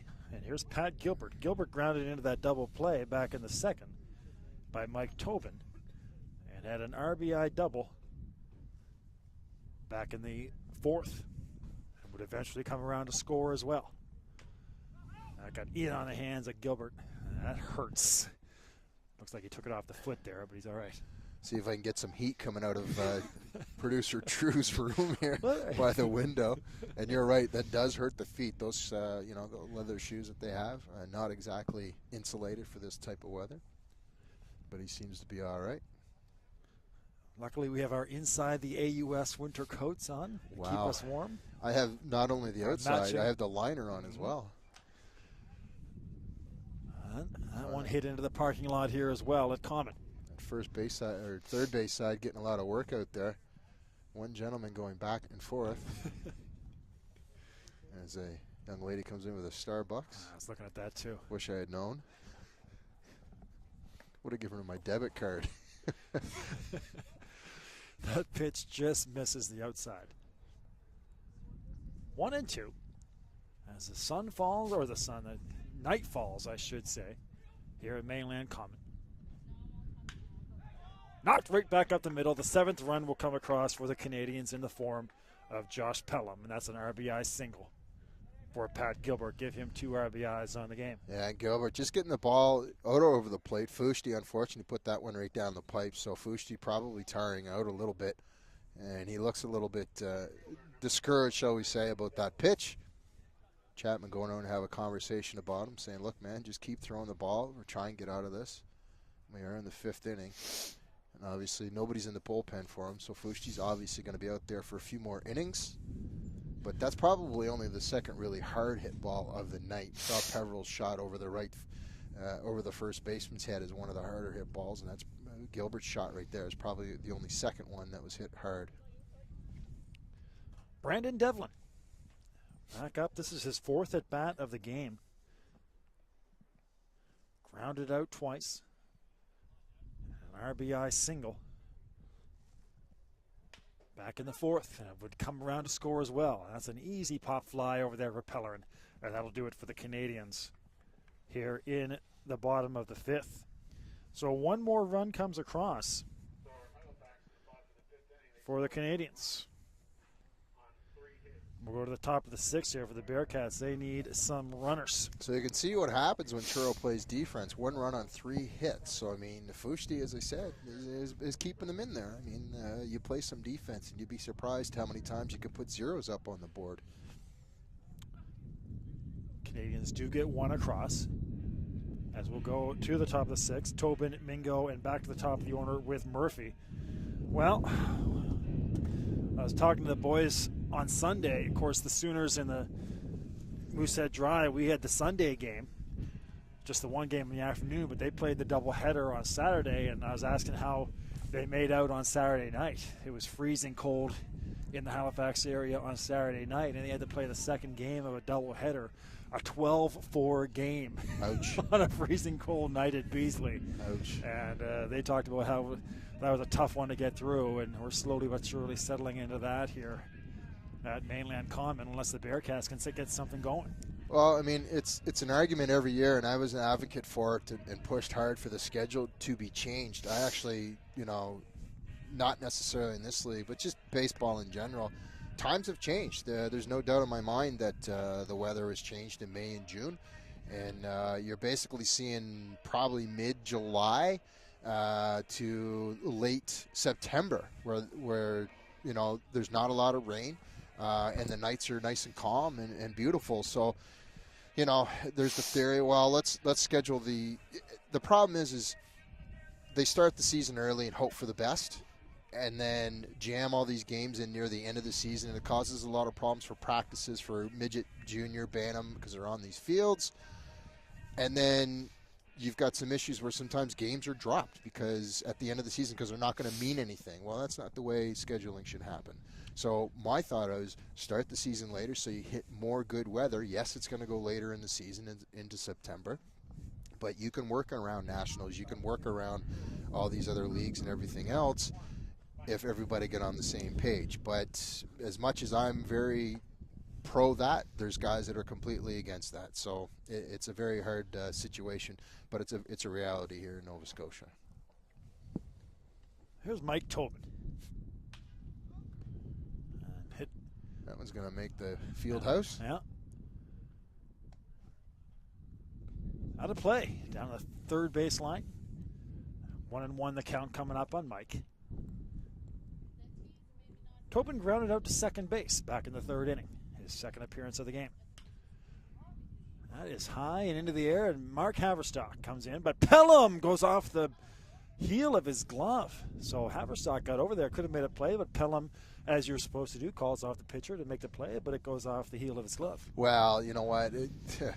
I'm not a fan of that. If you can catch the ball, catch the ball. Haverstock knows how to catch a pop fly. You know what? Here's the funny part. BP before the game, Haverstock's going to catch those all day long if he's standing out there. So why can't he catch it in the game? And again, you're supposed to call him off. He can catch a ball that's 30 feet in the air. Just let him catch the ball. A pickoff try down there at first base. Walsh throws it down, and Peveril was there to apply, but sliding back in safely is Mike Tobin. Because I can almost guarantee you, if you go and talk to Pelham and ask him why he missed that, he's going to say, well, Mark was there. I was watching him. I was running. I had to run 35, 40 feet to get there. I'm trying to get there because it's supposed to be my ball. Haverstock had to go 12 feet calmly. Could have just basically caught it with his baseball hat. Wouldn't have mattered. But Pelham lost it because he was running hard and hit him in the heel of the glove. So why not let Haverstock catch it? Speaking of Haverstock, I was just watching there as we were talking about how cold it is. Haverstock out there in the short sleeves. Yeah. Well, maybe he's got some Starbucks on the bench. It's keeping him warm, because I can tell you right now, he's obviously ignoring it, but it is a chilly night here. Even the umpire has gloves on out there. It looks like the umpire kind of looks like October baseball, right? When they've got the gloves on in New York or Boston, or sometimes in San Francisco when they make the playoffs, you know.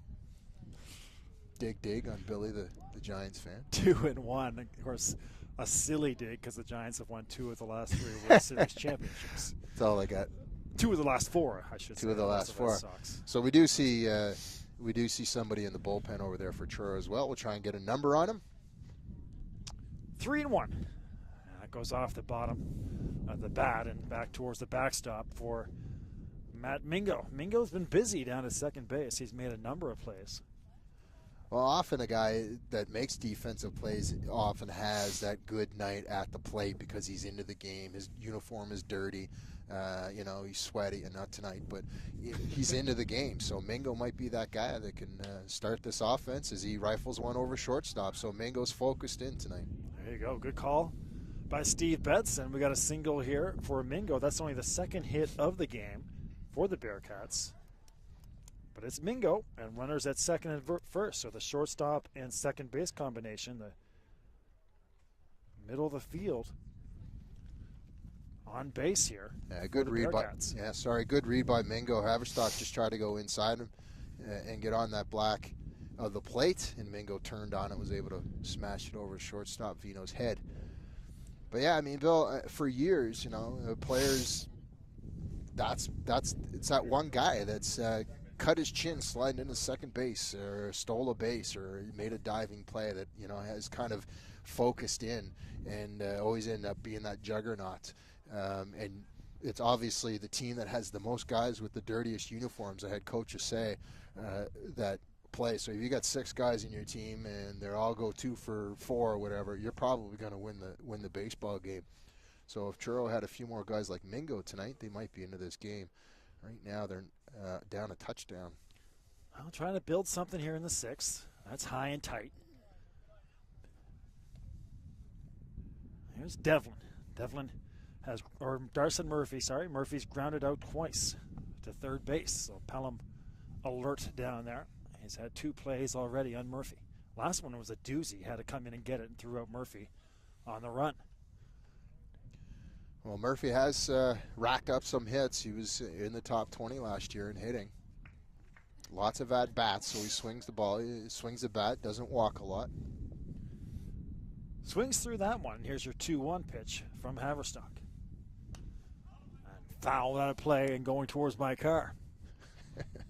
And coming up just short.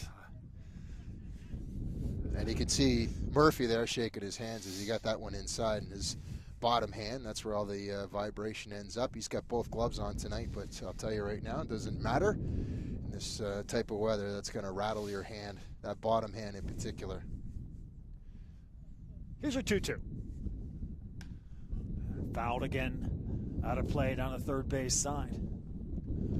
We're running out of baseballs here at Mainland Common. A lot of foul balls tonight. Well, there's not enough people in the stands to go get the balls. They've pretty much we've lost our crew here to the right, so we've moved closer to the building, and not a lot of youngsters running around chasing foul balls. No excitement here at the ballpark tonight. Just everybody dreaming of their heaters in their car. Mm-hmm.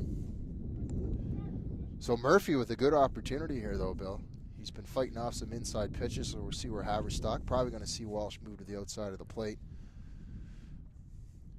It's a 2-2 count, so could go either way here. Haverstock does have a pitch to give, but doesn't want to get any momentum on Truro's side. The 2-2 to Murphy. From the stretch is Haverstock. Just beating it out is Murphy. They got the man at second. Well, good hustle there by Murphy. Double play ball by Vino. Nice turn. Just unable to get it over there as Murphy had the wheels to get down to first base. So First and third now for Truro, so threatening here with one out in the 6th inning. So Mingo retires 6-4. That's your second out.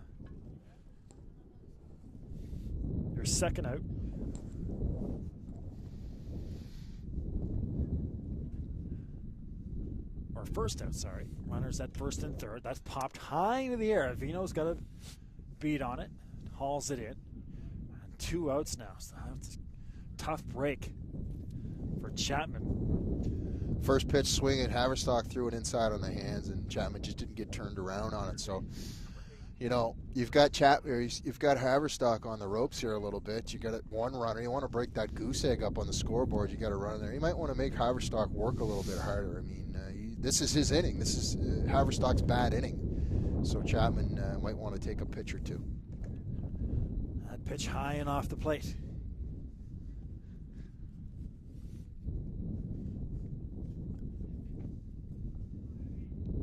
A 1-0.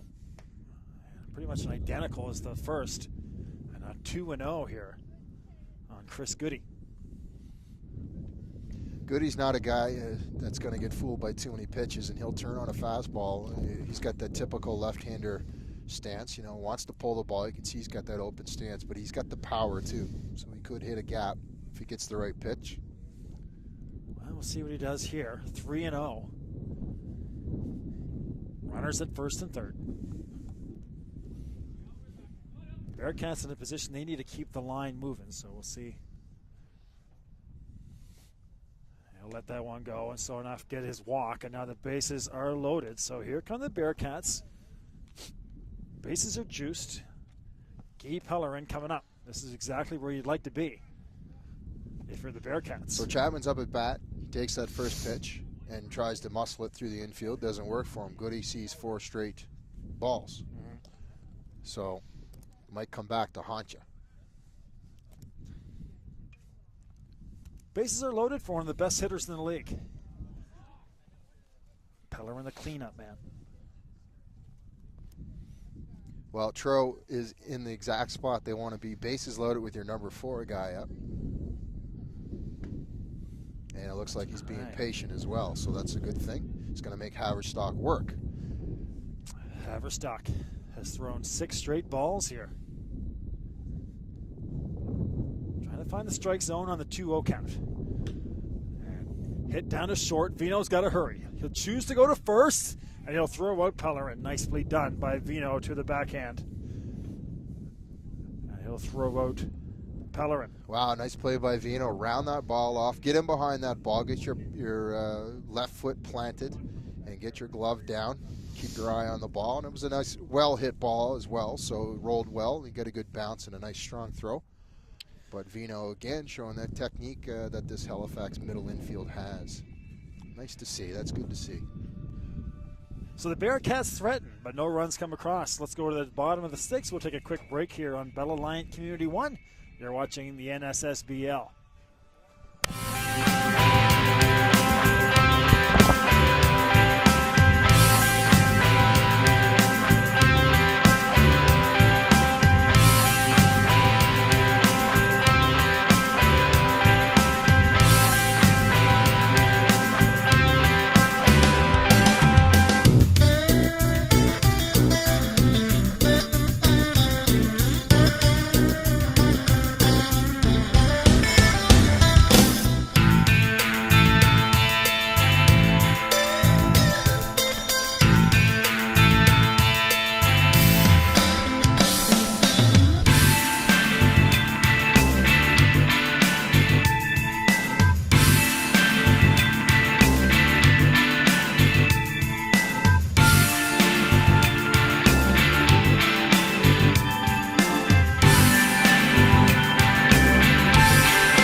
right, friends, welcome back to Mainland Common. We're getting ready to start the bottom of the 6th inning.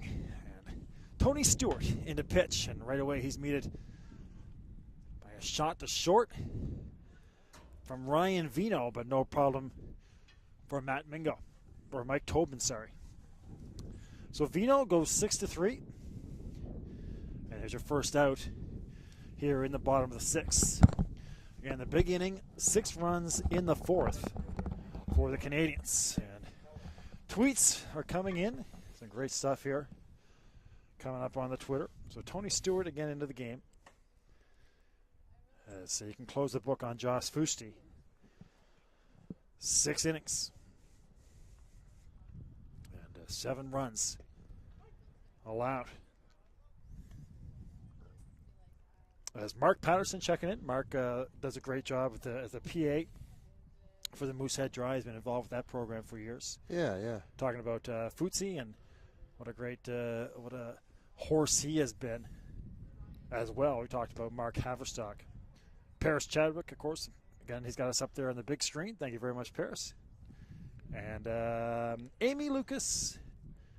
And who we got here? Andy Callahan. Thank you very much, Andy, for that. Glad you enjoyed. We're enjoying, and I look forward to having you with us throughout the year. So tweets coming in. Great to hear from everybody. Remember, you got your email as well. I'm not really sure why I don't have Chad on my Twitter. But Chad, if you're listening, follow me. Check me out. Follow you back.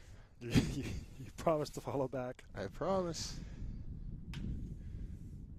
Hot shot down the third base side, and no luck on the diving play over there for Goody. And sliding into second base, safe, is Jake Pelham. Pelham just going off, right out of the box, took off. Goody unable to get that at third base with a one-step dive, just unable to come up with it, and that hit that grass. And the grass is probably a little bit slippery and wet out there because there's moisture. But just hustling into second base, just turning that squibber into a double.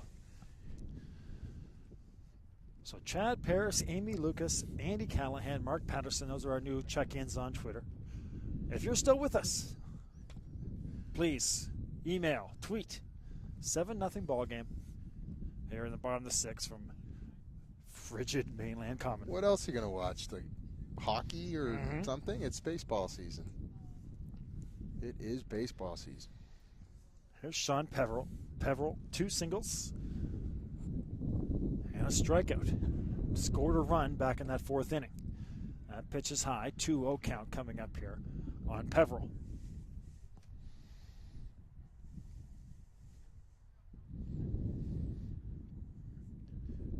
Canadians are happy to have him back at that number 4 spot, giving them a boost here tonight with the 2 singles. Stewart having a hard time following through, letting that ball go a little bit early over the top of his shoulder. He's got a nice motion, but he's just not snapping that wrist down to get that snap on the ball and complete his pitch. There's a few things you can do to get it down. We'll see if he's able to adjust. There's a nice pitch right there.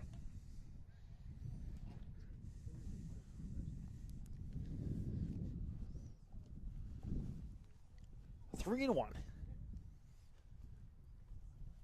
Second base down there is Jake Pelham.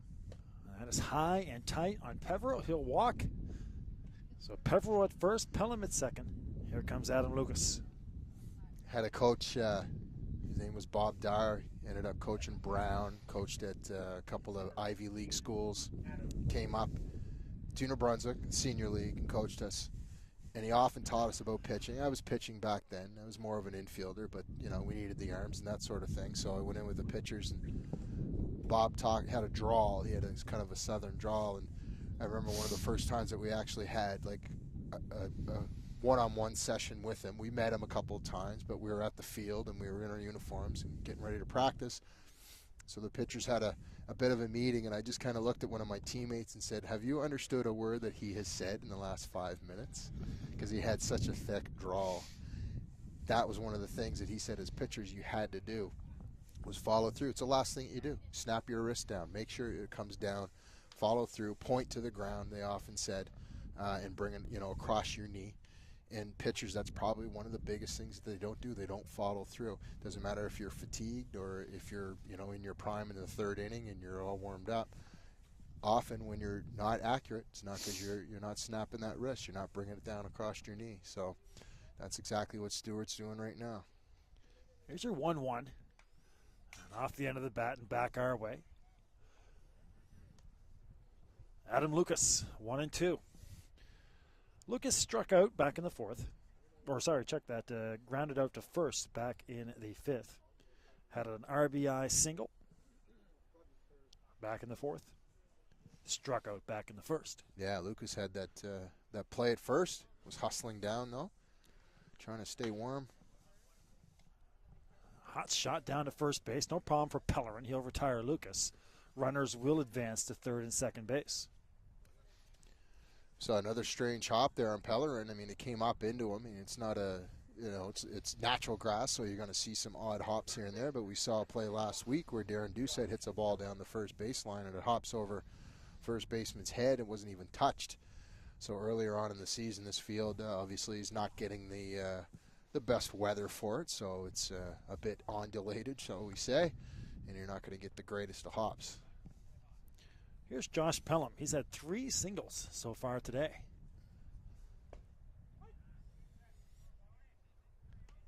And an RBI, and he scored 2 runs.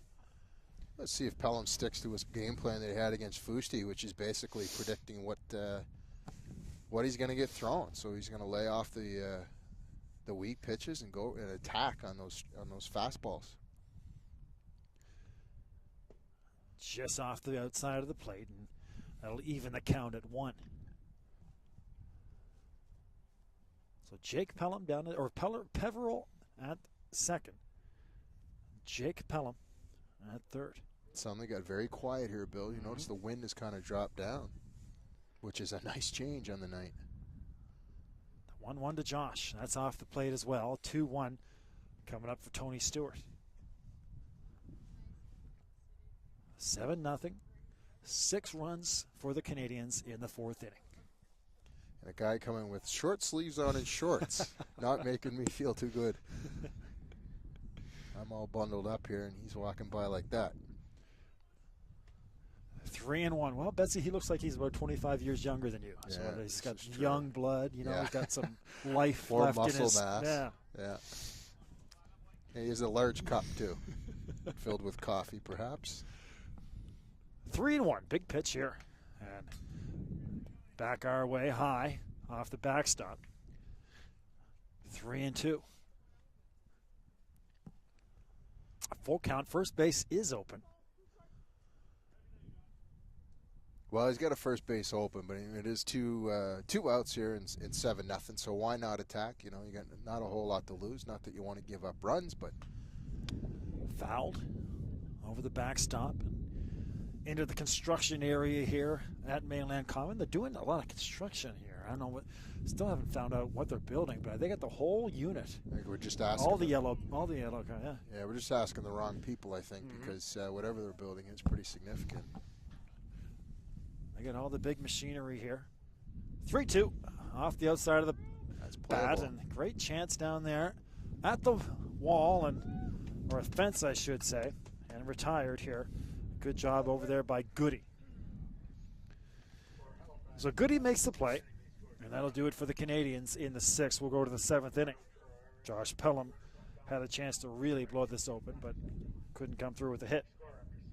Well, there you go. Get aggressive. Go after the guy that's got 3 hits. Keep working the outside of the plate, and that's, maybe Pelham's 3 hits on the night is kind of what bit him right there, because he was anxious to get the 4th. He swung at a bad pitch that was outside and fouled it off. So a well-thought-out plan there by Stewart. Dan Bates, Ryan Bates, Tony Stewart, all coming up here in this inning. As we go to the top of the 7th, you're on Community 1, Bell Alliant Community 1, the NSSBL. All summer long. Next week we're right back here at Mainland Common. Tuesday, June the 3rd, first pitch from Mainland, 7:30. The Dartmouth Moosehead Drive versus the Canadians. Well, as we thought, Haverstock back out on the mound. Yeah, kind of crept in my head with the 7-0 8-0 run lead. And it might be a good time for Haverstock to bow out, but as we kind of predicted, he's going to stay out there and try and finish this off. By the looks of it, we might see somebody come in the 8th, or who knows? They might have him pegged just to go a couple of batters in this, but we'll see. But I'm not surprised to see him out there, but I still am surprised to see him without long sleeves on. It's he's the only guy out there that doesn't have long sleeves on. That's kind of is that just a dude with a big engine, or is that a sign of intimidation? Is he trying to let the boys know? No. You know what? Some pitchers, and I was kind of like this too, some pitchers don't like to have anything on their throwing arm. You see some guys, first of all, pitchers aren't allowed to have certain things. They're allowed to wear long sleeves that are of the uniform, so it would have to be a dark jersey, but so it's either or. You can't wear an armband just on one arm or whatever the case might be. So there are some rules that predict what a pitcher can and can't do. But on the flip side of that, a lot of pitchers didn't like to have anything tight around their elbow or around their biceps, so maybe that's why. Well, here's Dan Bates. Had a ground out to first base and struck out back in the 5th.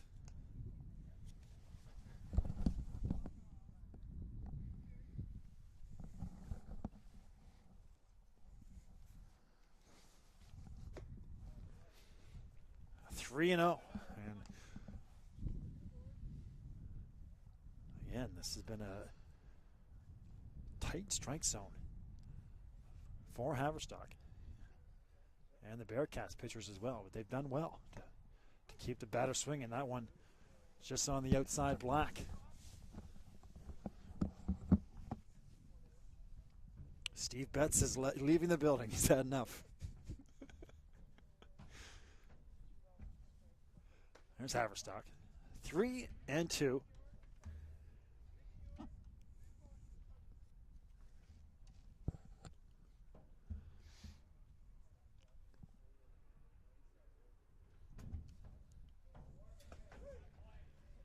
And Haverstock fights back. And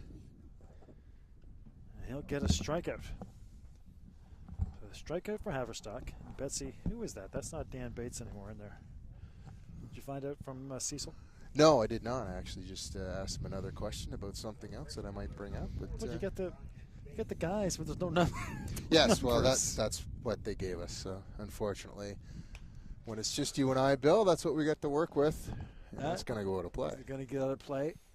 Just to the good hustle by Walsh, but no, I know there was no numbers on the lineup, but unfortunately, there was none on the original. The wind is howling. From Mainland Common, Ryan Bates steps in. He's the right fielder. Grounded out to second in his last at bat. And this time he'll do it again. Lucas calmly collects, throws to Peveril. And there's a second out of the 7th inning.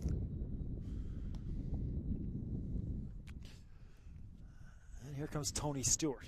Stewart started out in left field. Now he's pitching. He struck out in the 2nd and grounded out to third base back in the 5th. Well, Stewart's into the game now. He's on the mound, so he's nice and warm. So this might work in his favor here as Haverstock delivers. He's got himself a knock just over shortstop there, and Ryan Vino, and out to center field, picked up by Devlin. So a solid base hit for Tony Stewart. First pitch, fastball on the knees. Something to be learned there. You got to stay warm. Tony Stewart out there throwing pitches, feeling good up at the bat, wants to help himself out. That's what he does.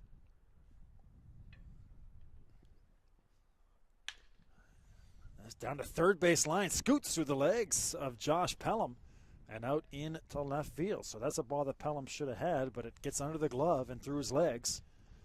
And runners at second and first here for Truro.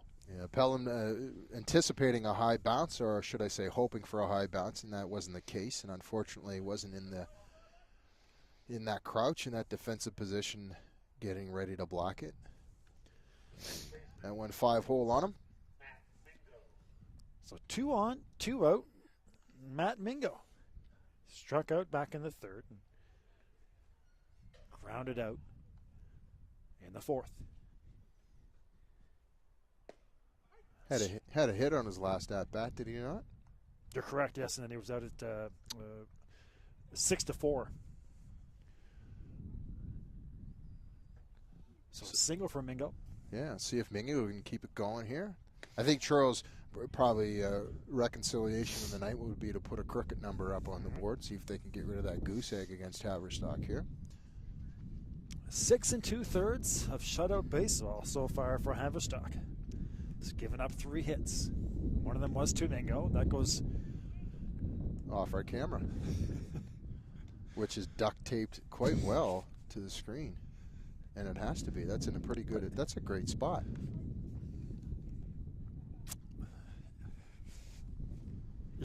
People are supposed to believe we got a man down there on that camera. Well, it's a dangerous spot to be. I think that's a great view, a great look. I was looking at that on the monitor before the game. As that one goes right over our heads and into a giant truck.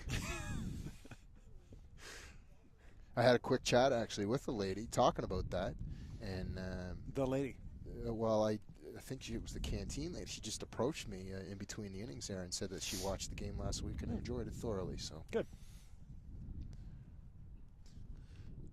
1-2, Haverstock, just off the plate. Here's your 2-2 now coming up with runners at second and first again. And in typical Haverstock demeanor, not changing his expression or his body language at all out on the mound, just kind of calmly walking back and forth, picking up the ball from the catcher, Walsh. 2-2 from Haverstock. Vino gets there and tried to flip it to Lucas, but Lucas went too far past second base. Not sure they were going to have the force play anyways down there. Good hustle. Well, I think Lucas thought he might play that ball. Vino called him on it, and Vino anticipating that Lucas was going to be able to stop on the base, but unfortunately Lucas's momentum kept him going right by the base, and a nice flip there by Vino, but nobody at home. So Mingo gets on with a couple of out here, so a chance here. Pass ball, a single, gets you a run. Well, for the second inning in a row, the Bearcats have something going. Just looking for that big hit. That one out again by the construction equipment. Is that out? That's your car, eh? The first one there? Yeah. Okay. Well, that's the closest one of the night. That actually hit the. Did it hit the car? No, it hit the structure. That big yellow. Thank God for that yellow structure. Giant table there, I guess. I'm not sure what that is. Vino can't get there, and this could score 2. 1 run is in. 2 runs score. The play to third base and safe. And the Bearcats now at third and second with 2 runs home. Beautiful bit of hitting right there, just to drill it over the shortstop there, score a couple of runs, and now you've got it all set up again here with the man on second and third base. So Truro with something cooking here. A couple of more at-bats to come, so still a lot of baseball left here for Truro if they want to fight their way back. And, I'm not going to say a tired Haverstock because his pitches are still coming in well and he's hitting his spots. But it is a chilly night, so perhaps getting into the kitchen of Haverstock. So 2 RBIs for Darcy Murphy. Put him at second base, move Matt Mingo to third. A huge 2-out knock for the Bearcats to try to get something going. Here's Chapman. Been a rough night so far for John. That pitch inside. He's got himself a good count here, 2-0. A fly out to center field, ground out to third base, and then a pop up to short so far for Chapman. Right down the heart of the plate on the 2-0, and Chapman tries to get a piece of it, but fouls it over the backstop. Is it just me, or is Darcy Murphy got brand new pants on? Because everybody else on his team has, dirty white pants. I think he might have switched those up. No doubt about who's playing on Truro with those white pants. A little off-speed pitch on the other half of the plate that Chapman swings over the top of. And 2-2. So Haverstock 1 strike away from getting out of this jam. The number down to Vino. He's going to have to hurry. Can't make a play. So an RBI single here for John Chapman. And a good decision by Vino to not throw that ball because the Truro runner was down the first baseline in a hurry. Vino had to come probably about 30 feet just to get to that ball. So it was a nice play by Vino to get there, but a good decision not to throw the ball. Only because if he throws that ball away, it's another run. It makes it a 7-4 game as we see Coach Haverstock getting a bit of a visit. So an infield single for Chapman. Give him an RBI. A speedy catcher. Got good wheels for a catcher. Gets down there. And 3 runs in this inning for the Bearcats. I mean, here's the thing, if they got the heart of the order coming up, Goody and Pellerin, if they put another couple hits together, all of a sudden it could be a 7-5 game. That's right. And Goody with a walk last inning to load the bases. So, yes, you're absolutely right. And here's Goody now with an opportunity to get it close. Not really sure why he'd come out in a 4-run lead with 2 out. Well, the tying run is in the on-deck circle in the form of Guy Pellerin. True, but you get Haverstock's out there. I think he understands exactly what's going on, and he has been throwing the ball in the strike zone. A couple of squibers here and there. That's a tough play by Vino, but nonetheless, I guess then doesn't really matter because the next trip or the next thought of him coming out was going to happen anyway if this doesn't work out for him. That's just off the plate. A 1-1 count coming up on Goody. So slowly but surely, a little bit of suspense coming up here in the 7th inning. Again, tying run at the on-deck circle. And a 1-1 pitch, 2 out for Haverstock. And now once again, Haverstock 1 strike away. Getting out of this. Gratuitous call there by the umpire, Rick Viner, on the inside of Goody's stance there. It didn't look like it was much of a strike from here, but he's down 1-2. Goody will try to keep the line moving. And swinging over. Nice pitch off speed and off the plate. And missing was Goody, and Haverstock will get out with limited damage. Well, it gives a little bit of life to Truro now. Coach Bailey walking briskly across the infield of the bench. Probably going to say, all right, boys, let's play some defense for Stewart. See if we can't get back in there and get the sticks going, because it's now a better situation than it was. They now have some runs on the board, does Truro. All right, it's stretch time from Mainland Common. Are you to the bottom of the 7th? Are you going to sing the song for us, or are we just going to let the DJ do that? I think that, I don't know. You want to start a new tradition? Go right ahead. I'm too cold to. My lips are a little. Usually, but today would be a good day to do it. Not a lot of people would hear it. That's for sure. Very good point. Well, there's probably but it's not them. It's the listeners at home that we're worried about, and there's probably a lot of people more than normal just because they're not here at the ball field. Going to the bottom of the 7th, the Bearcats with a bit of a response here. 3 runs in the top of the 7th. To get back into this one. Canadians coming up to bat with Paul Davey, Sean Walsh, and Pat Gilbert.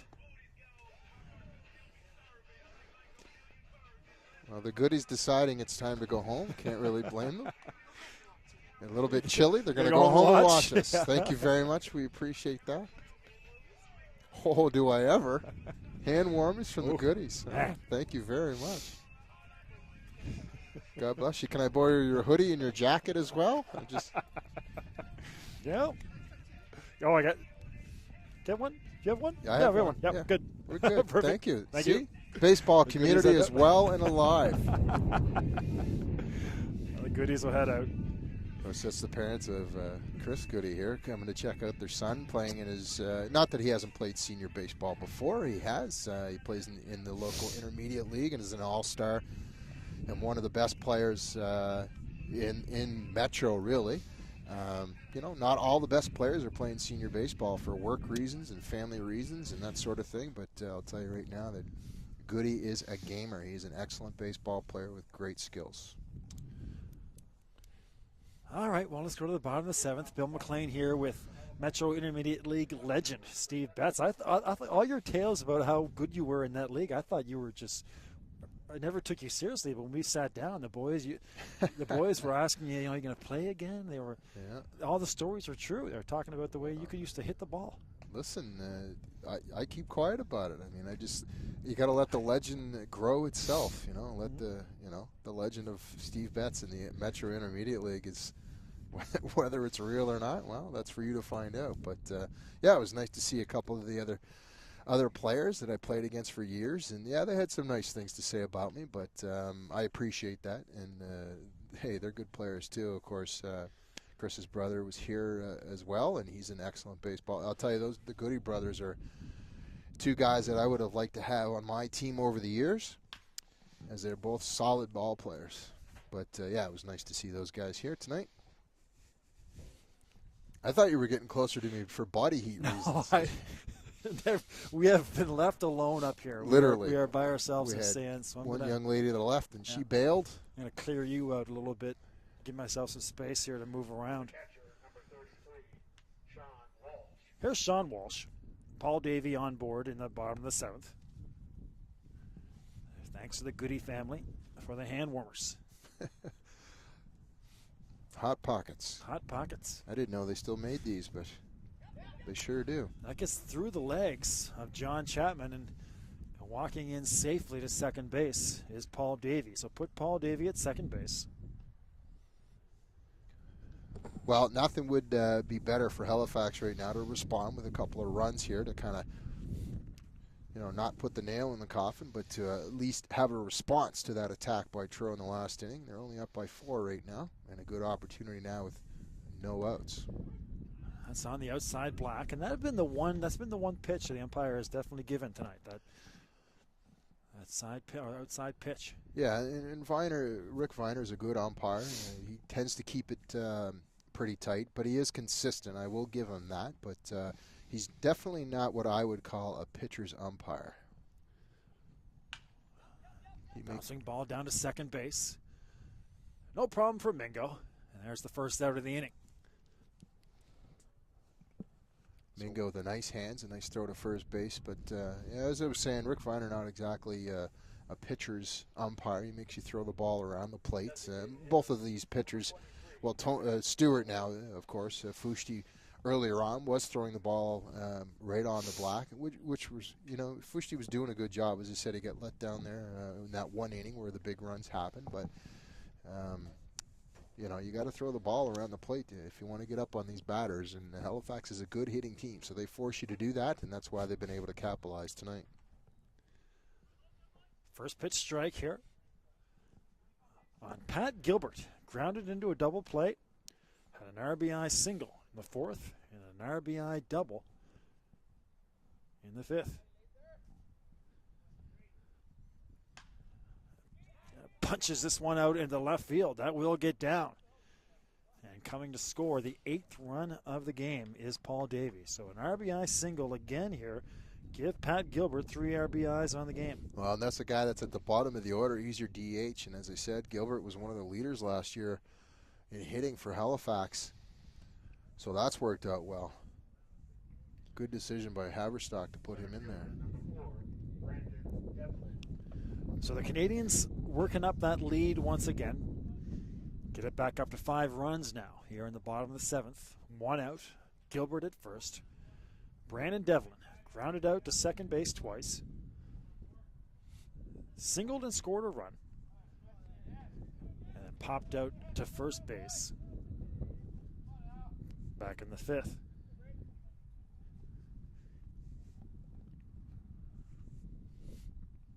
The 0-1. That's the lower part of the strike zone for the second strike. Nice hard pitch there by Stewart. Started it on the hands, and that cut out to the outside part of the plate. Fooling, it's tough pitch to take for those for a right-hander, especially when they're throwing that hard. It's a hard snapping slider. 1 out. Here's your 0-2. From the stretch of Stewart. Popped down the first base side. A beat on it is Mingo. Has to come a long way. He will get there. Nobody covering first base. Darting back to get there safely is Gilbert. But man, oh man, Matt Mingo. Kid's got range, and he has been busy. Yeah, Mingo showing good range right there. Pellerin's got to get back to first base. He knows he's not going to get that ball unless that's fouled. The only time The only time that's really a first baseman's ball is when it's outside the line. You know, it's in foul territory. So he's got to get back there. Not that they really had a play at first base, but nonetheless, you're gonna pick everything apart. That's something that Pelham's got to watch for. If you have that opportunity, you want to take it, especially when you're trying to do mount the comeback here. But Stewart coming along great now. I was talking about how he wasn't snapping that ball now. He's been living low and living around the thighs and the knees right now against Halifax. So he's obviously found his form here in this chilly, cold weather. 2 outs. Here's Ryan Vino. Been a tough night for Ryan. 3 ground outs. Did have the single. That's a high pop fly. Should be no problem out there. Dropping the ball actually in center field. So an error on the center fielder, Darcy Murphy. Just must have lost it in the lights. Looked like he had it under control and just came up short on it. Don't really know why he dropped that ball. That's that's an easy catch. You can't be doing that, especially when you've had a good inning. You've got 3 runs on the board, and then all of a sudden it kind of reverts back to that 4th inning, 5th inning when all the runs were scored by Halifax on what we'll call some physical errors as well as some mental errors. So that's just a bad play right there. It's Jake Pelham. Last at bat, he had a double and stranded at 3rd. RBI back in the 4th. Had a single in the 1st, so a good night so far for Jake. Fouls off the first pitch. So Stewart's going to have to stay out there, try to get one more man to get out of this inning.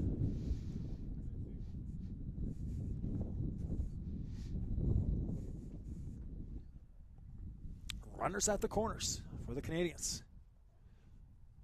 Stewart from the stretch, taking second base. No throw down there. Vino will stand up. So Halifax electing to add 90 feet to Vino, getting down to second base. Now a couple of base runners in scoring position. And again, trying to build that lead up. They're up by 5. They were up by 7. So trying to get it back up to that. We'll see if Haverstock comes back. I don't see anybody throwing here behind the... That is hit hard down the first base line. Over the head. To the wall. A stand-up double.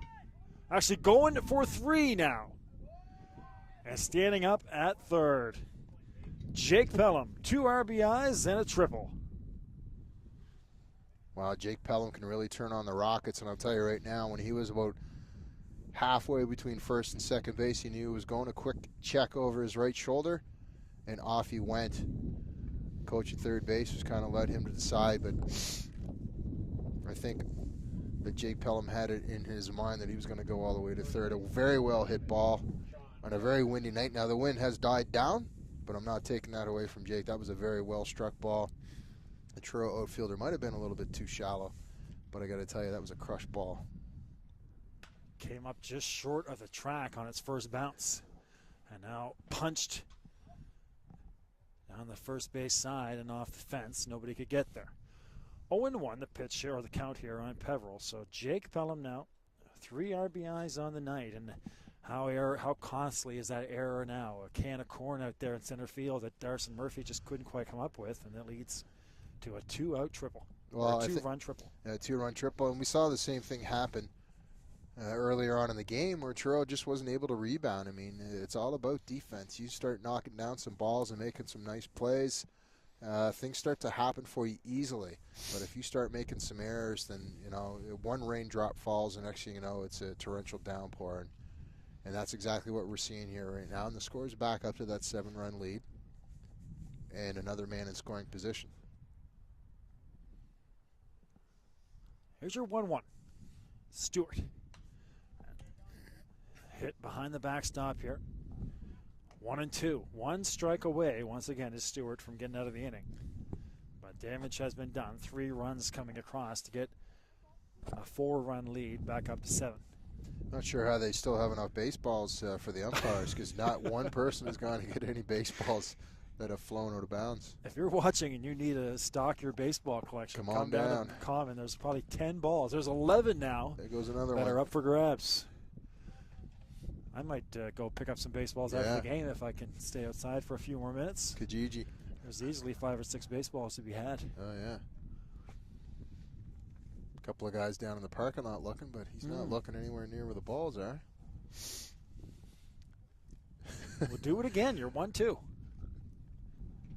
Peveril fouling off 2 in a row, and then that goes off the bottom of the bat and his lower shin. He'll shake that off. Peveril's a big dude, a big slugging first baseman.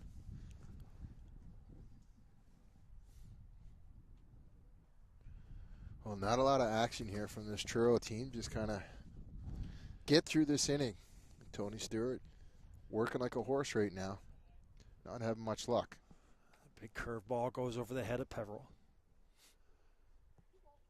2 balls and 2 strikes, 2 outs, runner at third. 10-3 ball game in the bottom of the 7th.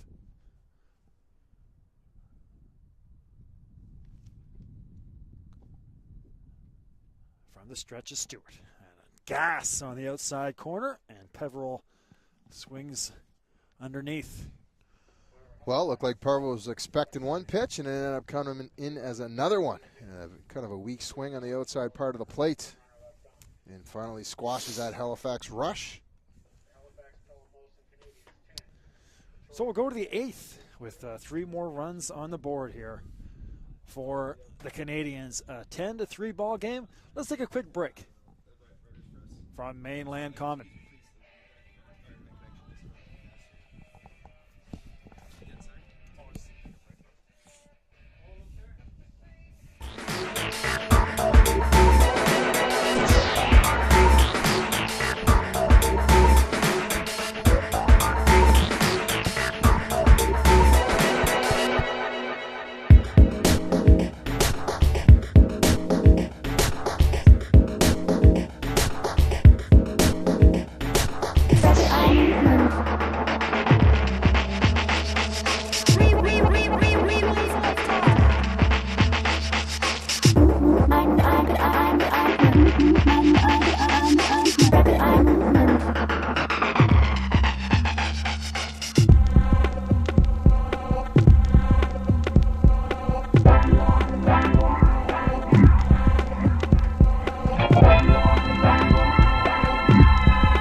Hello, friends, and welcome back to Mainland Common, the top of the 8th inning.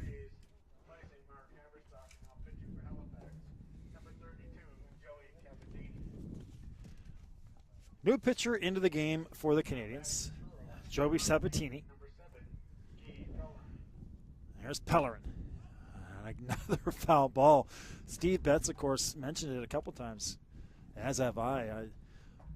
Saying it jokingly, but they are, unless they get some kids to go around looking for some baseballs. So there's another one that's going to get out of play. That's an easy one to get off the dugout of the Bearcats, but we can see it here from our broadcast booth. It's over by the other 4 balls that are over there. There's nobody. Somebody would just go over and get them. Nobody walking around getting these baseballs. Joey Cavadini. That's who's on the mound for Halifax, number 32, a lefty. So again, if you need to stock your baseball collection, get down to Mainland right away. You could have 15 baseballs up for the grabs here, probably. I just don't understand where they're getting these baseballs. I don't know what their budget is, but I think a dozen balls is about $90, close to $100 probably with tax. On Twitter, you mentioned. Might not be that much, but sorry. On Twitter. Todd Parker. Yeah, hi Todd Parker. Steve Betts here, yeah. Bill McLean. Of course, Todd, one of the coaches, one of the assistant coaches with Dow Tigers. And you know what? A great ball player, too. Todd's still playing baseball. I think he's still playing. I assume you are, Todd. I know, but he played last year. And Todd goes on a tournament. Every year he goes with I don't want to timeline you, Todd, but Todd goes with an older group of gentlemen down south and has played in a tournament in, I believe it's in Florida that they go, and it's quite a large baseball tournament, and there's a lot of different divisions, let's put it this way. But Todd's still an active baseball player, at least the last time I checked, and I assume he's back in the lineup this year. I don't know how he has the energy at his young, ripe age, but he does. So good for him, and thanks for watching us, Todd. We appreciate it for sure. Well, here's our second look at Matt Purdy. Matt struck out back in the 6th. Pitch high for Cavadini. Here comes 2 balls, 2 strikes. 3 baseballs back anyway. So the boys are slowly picking up some of these baseballs. And 2 strikeouts now for Purdy. So sit Matt Purdy. And here comes Ryan Bates. Well, Cavadini's been throwing a fastball, and I can tell you, it's you're seeing some motion from him tonight. He comes kind of like on a 45-degree angle off his shoulder when he throws that ball, and it's been tailing away. So a tough pitch to hit for right-handers, and you see it right there as he threw that one about shin high. A tough pitch to hit for right-handers, despite it, a left-hander being up there. Right-handers always talk about, hey, I can't wait till a left-hander comes in because it's more natural. They can see the ball better. Well, the way Cavadini's throwing that ball, it's tailing away from them. So you got to get on top of that. You got to get it before that tail happens, and that's hard to do when he's throwing it at a good pace, which he's doing tonight. And of course, that comes in on the hands on a left-hander. So Cavadini, where he's throwing that ball from, is creating that tail, and that's a good pitch to be throwing. It's a good pitch to have in your arsenal. Watching Ryan Bates, got a real interesting approach when he steps in. Kind of takes a walk around, but then when he steps right in, he just kind of locks himself right in there. Not messing around when he finally digs in to home plate. Yeah, and if you're an opposition pitcher, you might want to think, well, maybe it's time I move Mr. Bates off the plate a little bit. But we haven't seen much of that tonight at all. It's been a fairly straightforward game as far as pitching goes. The pitcher's just been trying to work the outside of the plate, and haven't seen much of that at all. Well, they mentioned the tight strike zone. You can't really waste too many pitches on those types of things. You got to be around the plate tonight, and all the pitchers have done a great job of that, making guys put the bat on the ball. And the curveball, and a strikeout here. Yeah, high curveball on the outside part of the plate, but it was enough to fool the batter, and off he goes to have a quick sit. So much to the delight of Isabelle Germain, a quick 3-up, 3-down here in the top of the 8th. Has anybody checked on she's Izzy? there. Is she okay? Do you see her? I'm moving around here a little bit, and she's up there. She's all bundled up. She's moving around like we are, trying to stay warm as another person goes by in shorts. I wish we could get it. Well, we got the fitness facility right beside us, so Very some people true. probably make the short trek, right? Yeah, there's a lot of apartments around, so. We might have to take a break and go down and get a picture of Izzy for Twitter. Our Isabelle Germain. Now's the time to do it. You're running out of time, and she's up there all by herself. It kind of looks a little bit like someone's doing a football game, the way she's dressed. Bill's going to do a little bit of media reconnaissance.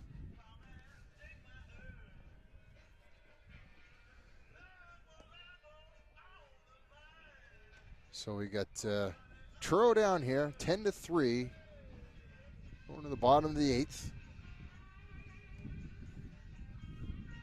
Truro not getting off to a good start tonight. It was 0-0 in the 4th inning, and then the rails kind of came off in a poor defensive inning. And Halifax took advantage of it, put a 5 spot on the board, and really haven't given up a whole lot. Mark Haverstock for Halifax still in the game and pitching well.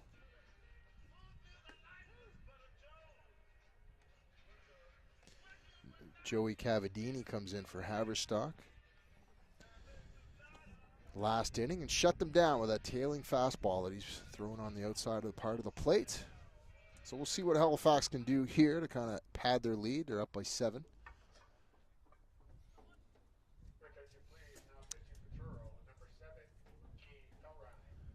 And so Guy Pellerine moving on to the pitcher's mound for Truro. And Adam Lucas is going to step in for Halifax. So Guy Pellerine comes in, Bill, to pitch for Truro. He's going to get a little bit of work here in a 7-run ball game. And it looks like Stewart has moved over to first base. So Stewart playing left, going to the mound, and now working his way over in the 3 spot at first base for Truro. Yeah, I got a picture of Izzy over there, so we'll put that on Twitter later. Our NSSBL camera girl.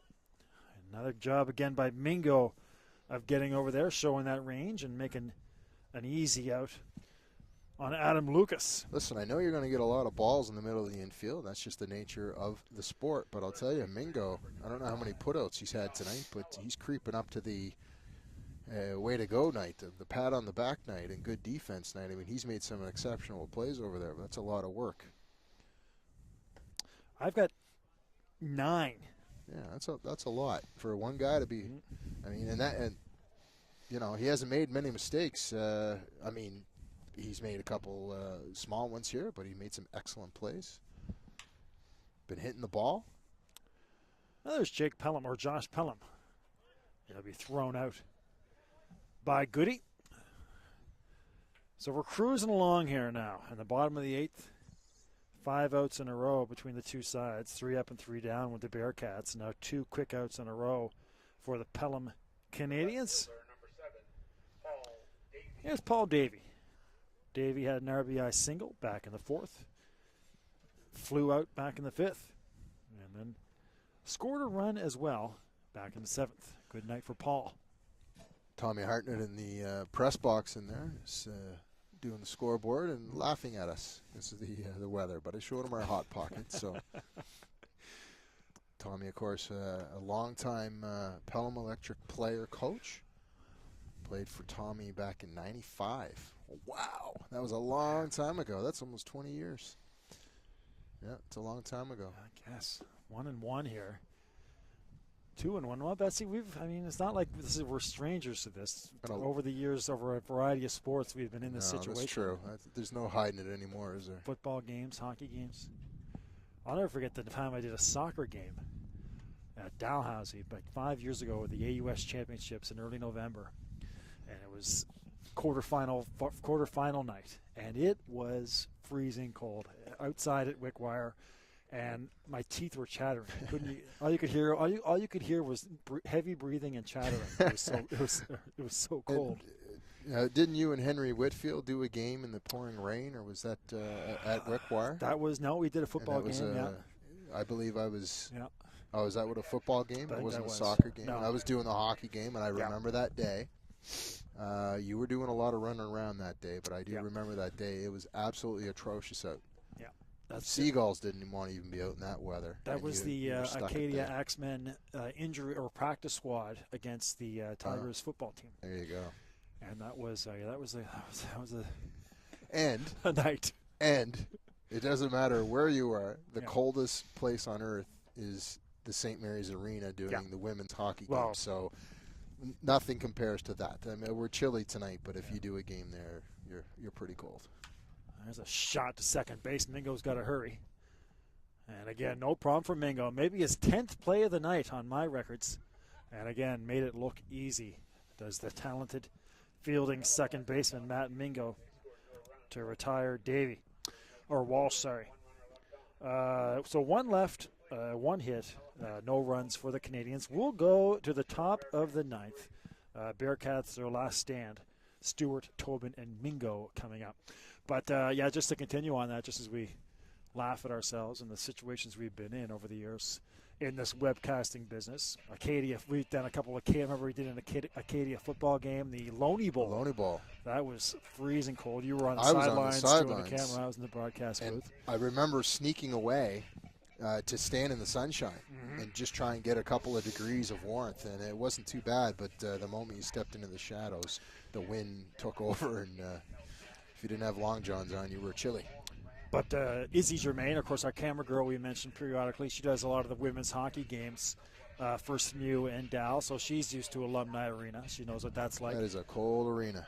Every time I do a game at Alumni Arena, it always goes into overtime, shootout. It just never ends. Injuries, right. let's not even talk about what goes on at the Forum with delays in the game. But it'll be halfway through the second period at the Alumni Arena, and all the local hockey players and fans know alumni. And by halfway through the second period, it's the cold has officially got into your body. It's there, and you're freezing. And every time the Huskies will finish tied with the team, they go to an overtime. Nobody scores. They go to the 10th shooter. By the time the game's over, you're almost delirious. You're not even really sure what's going on. The DMA was bad, but it wasn't that bad. I eventually did a game at that arena and did some camera and color, and I do remember leaving there in a hurry to get to my car. All right, so here come the Bearcats. Tony Stewart, Mike Tobin, Matt Mingo. The good news is we're on the cusp. Warmer weather soon to come. Supposed to be nice in the city, actually, the next 2 or 3 days. Of course. Going towards the weekend. Of course. And, of course, next Tuesday we're back here at Mainland Common for the Moose Dry and the Canadians, so hopefully warmer weather will be here. But the good news for the league, again, as well, as tough as the weather has been in terms of temperature, no postponements so far. All the games have been played. Yeah. And that's huge for this league. Again, snake bitten over the years in terms of trying to get games in. Well, the smoother it goes as far as the schedule goes, because the problem that you have is getting players to the game, because a lot of these players have jobs, have families, and I remember those days. I mean, I had a job, I didn't have a family or anything like that, so a change of schedule didn't really mean a whole lot to me. But, times are a little bit different now, and everyone leads a busy life. So when you have a canceled game, that means it has to be made up somewhere, and it's usually on a night that you don't normally play. So having the bodies there, having the right amount of players there, and the right guys there is a kind of a key thing, especially when it happens to a Sydney team. If you get a rain out in the whole weekend and they've traveled all the way from Sydney or vice versa, it causes big problems. Ooh, it's a big hook, and again. Well, that's the exact same pitch that one of the Halifax players struck out on last inning. That's the exact same pitch, it wasn't off by too much, and that was called a ball. So an odd call there by the man in blue. So the big left-hander has some stuff. The big curveball and then some gas on the inside, but both pitches go for balls. And that one on the outside, black. Again, that's a pitch that has been given tonight. 2-2. One man on. The Bearcats need 7 runs here in the top of the 7th, or top of the 9th. And, of course, we talk about games getting away and, insurmountable leads, but this is a league where there can be some leads overtaken in a hurry. Of course, the most recent one, Game 6 of the NSSBL last year. The Sooners trailing 8-2 in I think it was the bottom of the 8th inning, bottom of the 7th inning. Down 3-2 to Kentville, and they came back and won that game and would go on to win the series. Well, I mean, the parity in this league is there. There's no doubt about it. Each team has enough in their lineup that they can come back at any point in the game. Truro might be a little bit low on depth tonight, but to be quite honest with you, they're in a good spot right now. Mingo's up there right now, and he's had a couple of good pokes and has played well tonight. So this is a good situation for them. But Truro might be the one team in the league that lacks a little bit of depth in the bottom part of their order. And then when you get later on into the game, they could run into some situations this year where they might not be able to get that comeback. 1-1 here. And Canadini, Canadians looking for him to throw some strikes here. 2 walks in a row to lead off the top of the 9th. And this is not what you want with a 7-run lead. 1-2. Now he's starting to settle down and throw some strikes. Well, he's got Mingo in a good spot right now because Mingo has seen all sorts of different pitches now at this at-bat. So he's probably got Mingo on his heels, although that one was way out of the strike zone, so not even a chance here of fooling Mingo. Looked like he lost his balance coming off the mound, Betsy. Well, that mound is pretty chewed up, especially in the 9th inning. And as I said, the weather hasn't been very conducive to good conditions here. It's got to harden up to be a better baseball field, and it's pretty spongy out there in the mound. Here's your 2-2. And gas and swinging under it. I mean, that's what you're looking for. As a right-hander against a left-hander, you're looking for that hard fastball on the inside part of the plate to try and pull. So I think I might have been right on that. Mingo saw all sorts of different pitches, and then he saw that pitch go into the left batter's box. I just don't think he was ready for it. And when you're trying to get back into this game with one out, you want to be ready for that. At least try and foul it off. Mingo was unable to put bat on ball. So Tobin at first, Stewart at second, Mingo the strikeout, one out, and here's Darcy Murphy. Down to third base, Pelham, Lucas, and getting safe there at first was Dawson, the speedster, or Murphy, outruns that. But they have the second out. Pelham gets Tobin at second. Not a bad turn there. A little bit of a low throw over to Lucas, but Lucas was able to get the throw off, but kind of had to come across the bag and catch that ball down by his shins. And when you got to bring that ball all the way from below your waist, generally you want to get that up in around the chest area, ideally. Well, here's the catcher, John Chapman. And the Bearcats are down to their last out. John had a single in his last at bat. And pitch is high. 1-1 the count. Popped out to shortstop, did John in the sixth. Grounded out to third in the third. Flew out to center field back in the first inning. Good spot right now. 2 balls, 1 strike. This is a good hitter's count. Cavadini having a little bit of problem with accuracy. 3-1. So a hitter's count coming up for John. Yeah. He'll try to get into one. Well, you can see Cavadini trying to aim that and just trying to throw it across the plate for a strike and struggling at this at bat. The 3-1.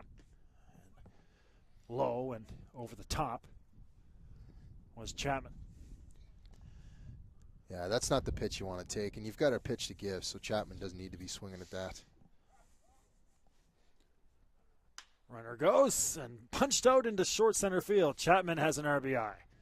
Coming home, standing up, and actually misplayed out there by Devlin, but helping out in right field was Pelham. And they get the ball back into the infield. Make it 10-4 now. A solid RBI there for Chapman. Well, good job by Chapman to fight that pitch off. It was a well-thrown pitch, actually, away from him. It had that tail on it that Cavadini's been throwing all night. But Chapman able to get the head of the bat on the ball. It was just enough to punch it out there, and just a one-hopper to the center fielder as Goody fouls one off into the darkness. Into the rocks. Good news, there's a car parked in front of my car now. So those bouncing balls, that black car is going to take the contact. The Community One mobile will not be hurt. Bit of a buffer zone as Goody takes an off-speed pitch on the inside part of the plate. Of course, the Goodies watching at home now. Thanks again to those guys for the Hot Pockets. And cheering on Matt here to get a knock. The Metro League call-up, trying to make an impact with the Bearcats. Here's your 1-2. And just foul down the left side. Of course, lefty on lefty, you got to keep that front shoulder closed, keep your head down, and you can't bail out, and that's what Goody didn't do right there. That pitch was, he was a little late on it, but I think he was just trying to decide whether or not to take a hack at it, but he tried to punch it down the third base line. But a good swing by Goody, but it was a little bit up on his hands. So we'll see what Cavadini comes in here. Probably an off-speed pitch in the dirt, which wouldn't surprise me. That's exactly what Goody was able to foul off. So Chris Goody fouls one off the rock pile behind us here. Again, a Mainland Common, a construction zone this spring. Don't want to make a mistake to Goody on the thighs. Here, 1-2, that's off the plate. So 2-2. Again, the Bearcats down to their final strike for the second time in the game. So tough situation here for Cavadini. He's got to decide what he wants to do, fastball or off-speed pitch, and looks like he's going to go on the inside of the part of the plate. At least that's where his catcher was setting up. That was just a bad pitch right there by Cavadini. Well, a good job by Chris Goody. He's got this down to a full count. Runner's going to be moving on first as well. So here's your full count pitch, 10-4. Goody pops it out to left field, and that just might do it. Brought in, and the Molson, or the Halifax Pelham Canadians, will win this one 10-4. Mark Haverstock will get the win. Josh Fusty the loss. the big inning, the fourth inning. The Canadians put up 6 runs, and that's pretty much the difference as they go on to a 6-run victory. Well, I think tonight the story is the line on Mark Haverstock coming into the game, and as we expected, he went deep into the game, kept Truro on their heels, was throwing just enough around the plate to get some calls from the umpire, but he was keeping this Truro team basically to ground balls, and obviously didn't have a lot of strikeouts on the night, but he kept them off guard. And it worked out for him. And defense. Truro didn't bring that to the game tonight, so it caused a lot of problems for him, and came up short. Steve Betts, thank you, sir. Well, thank you, and thanks for the goodies. I'm going to take this home and reheat it and bring it to bed with me. Not cold. You can follow Steve on Twitter at BettsZ, all one word. Follow Steve on Twitter, and make sure you join us next week. We'll be right back here at Mainland Common. The Canadians and the Dartmouth Moosehead Dry, Tuesday night baseball on Bella Line Community 1. You've been watching the NSSBL on Community 1.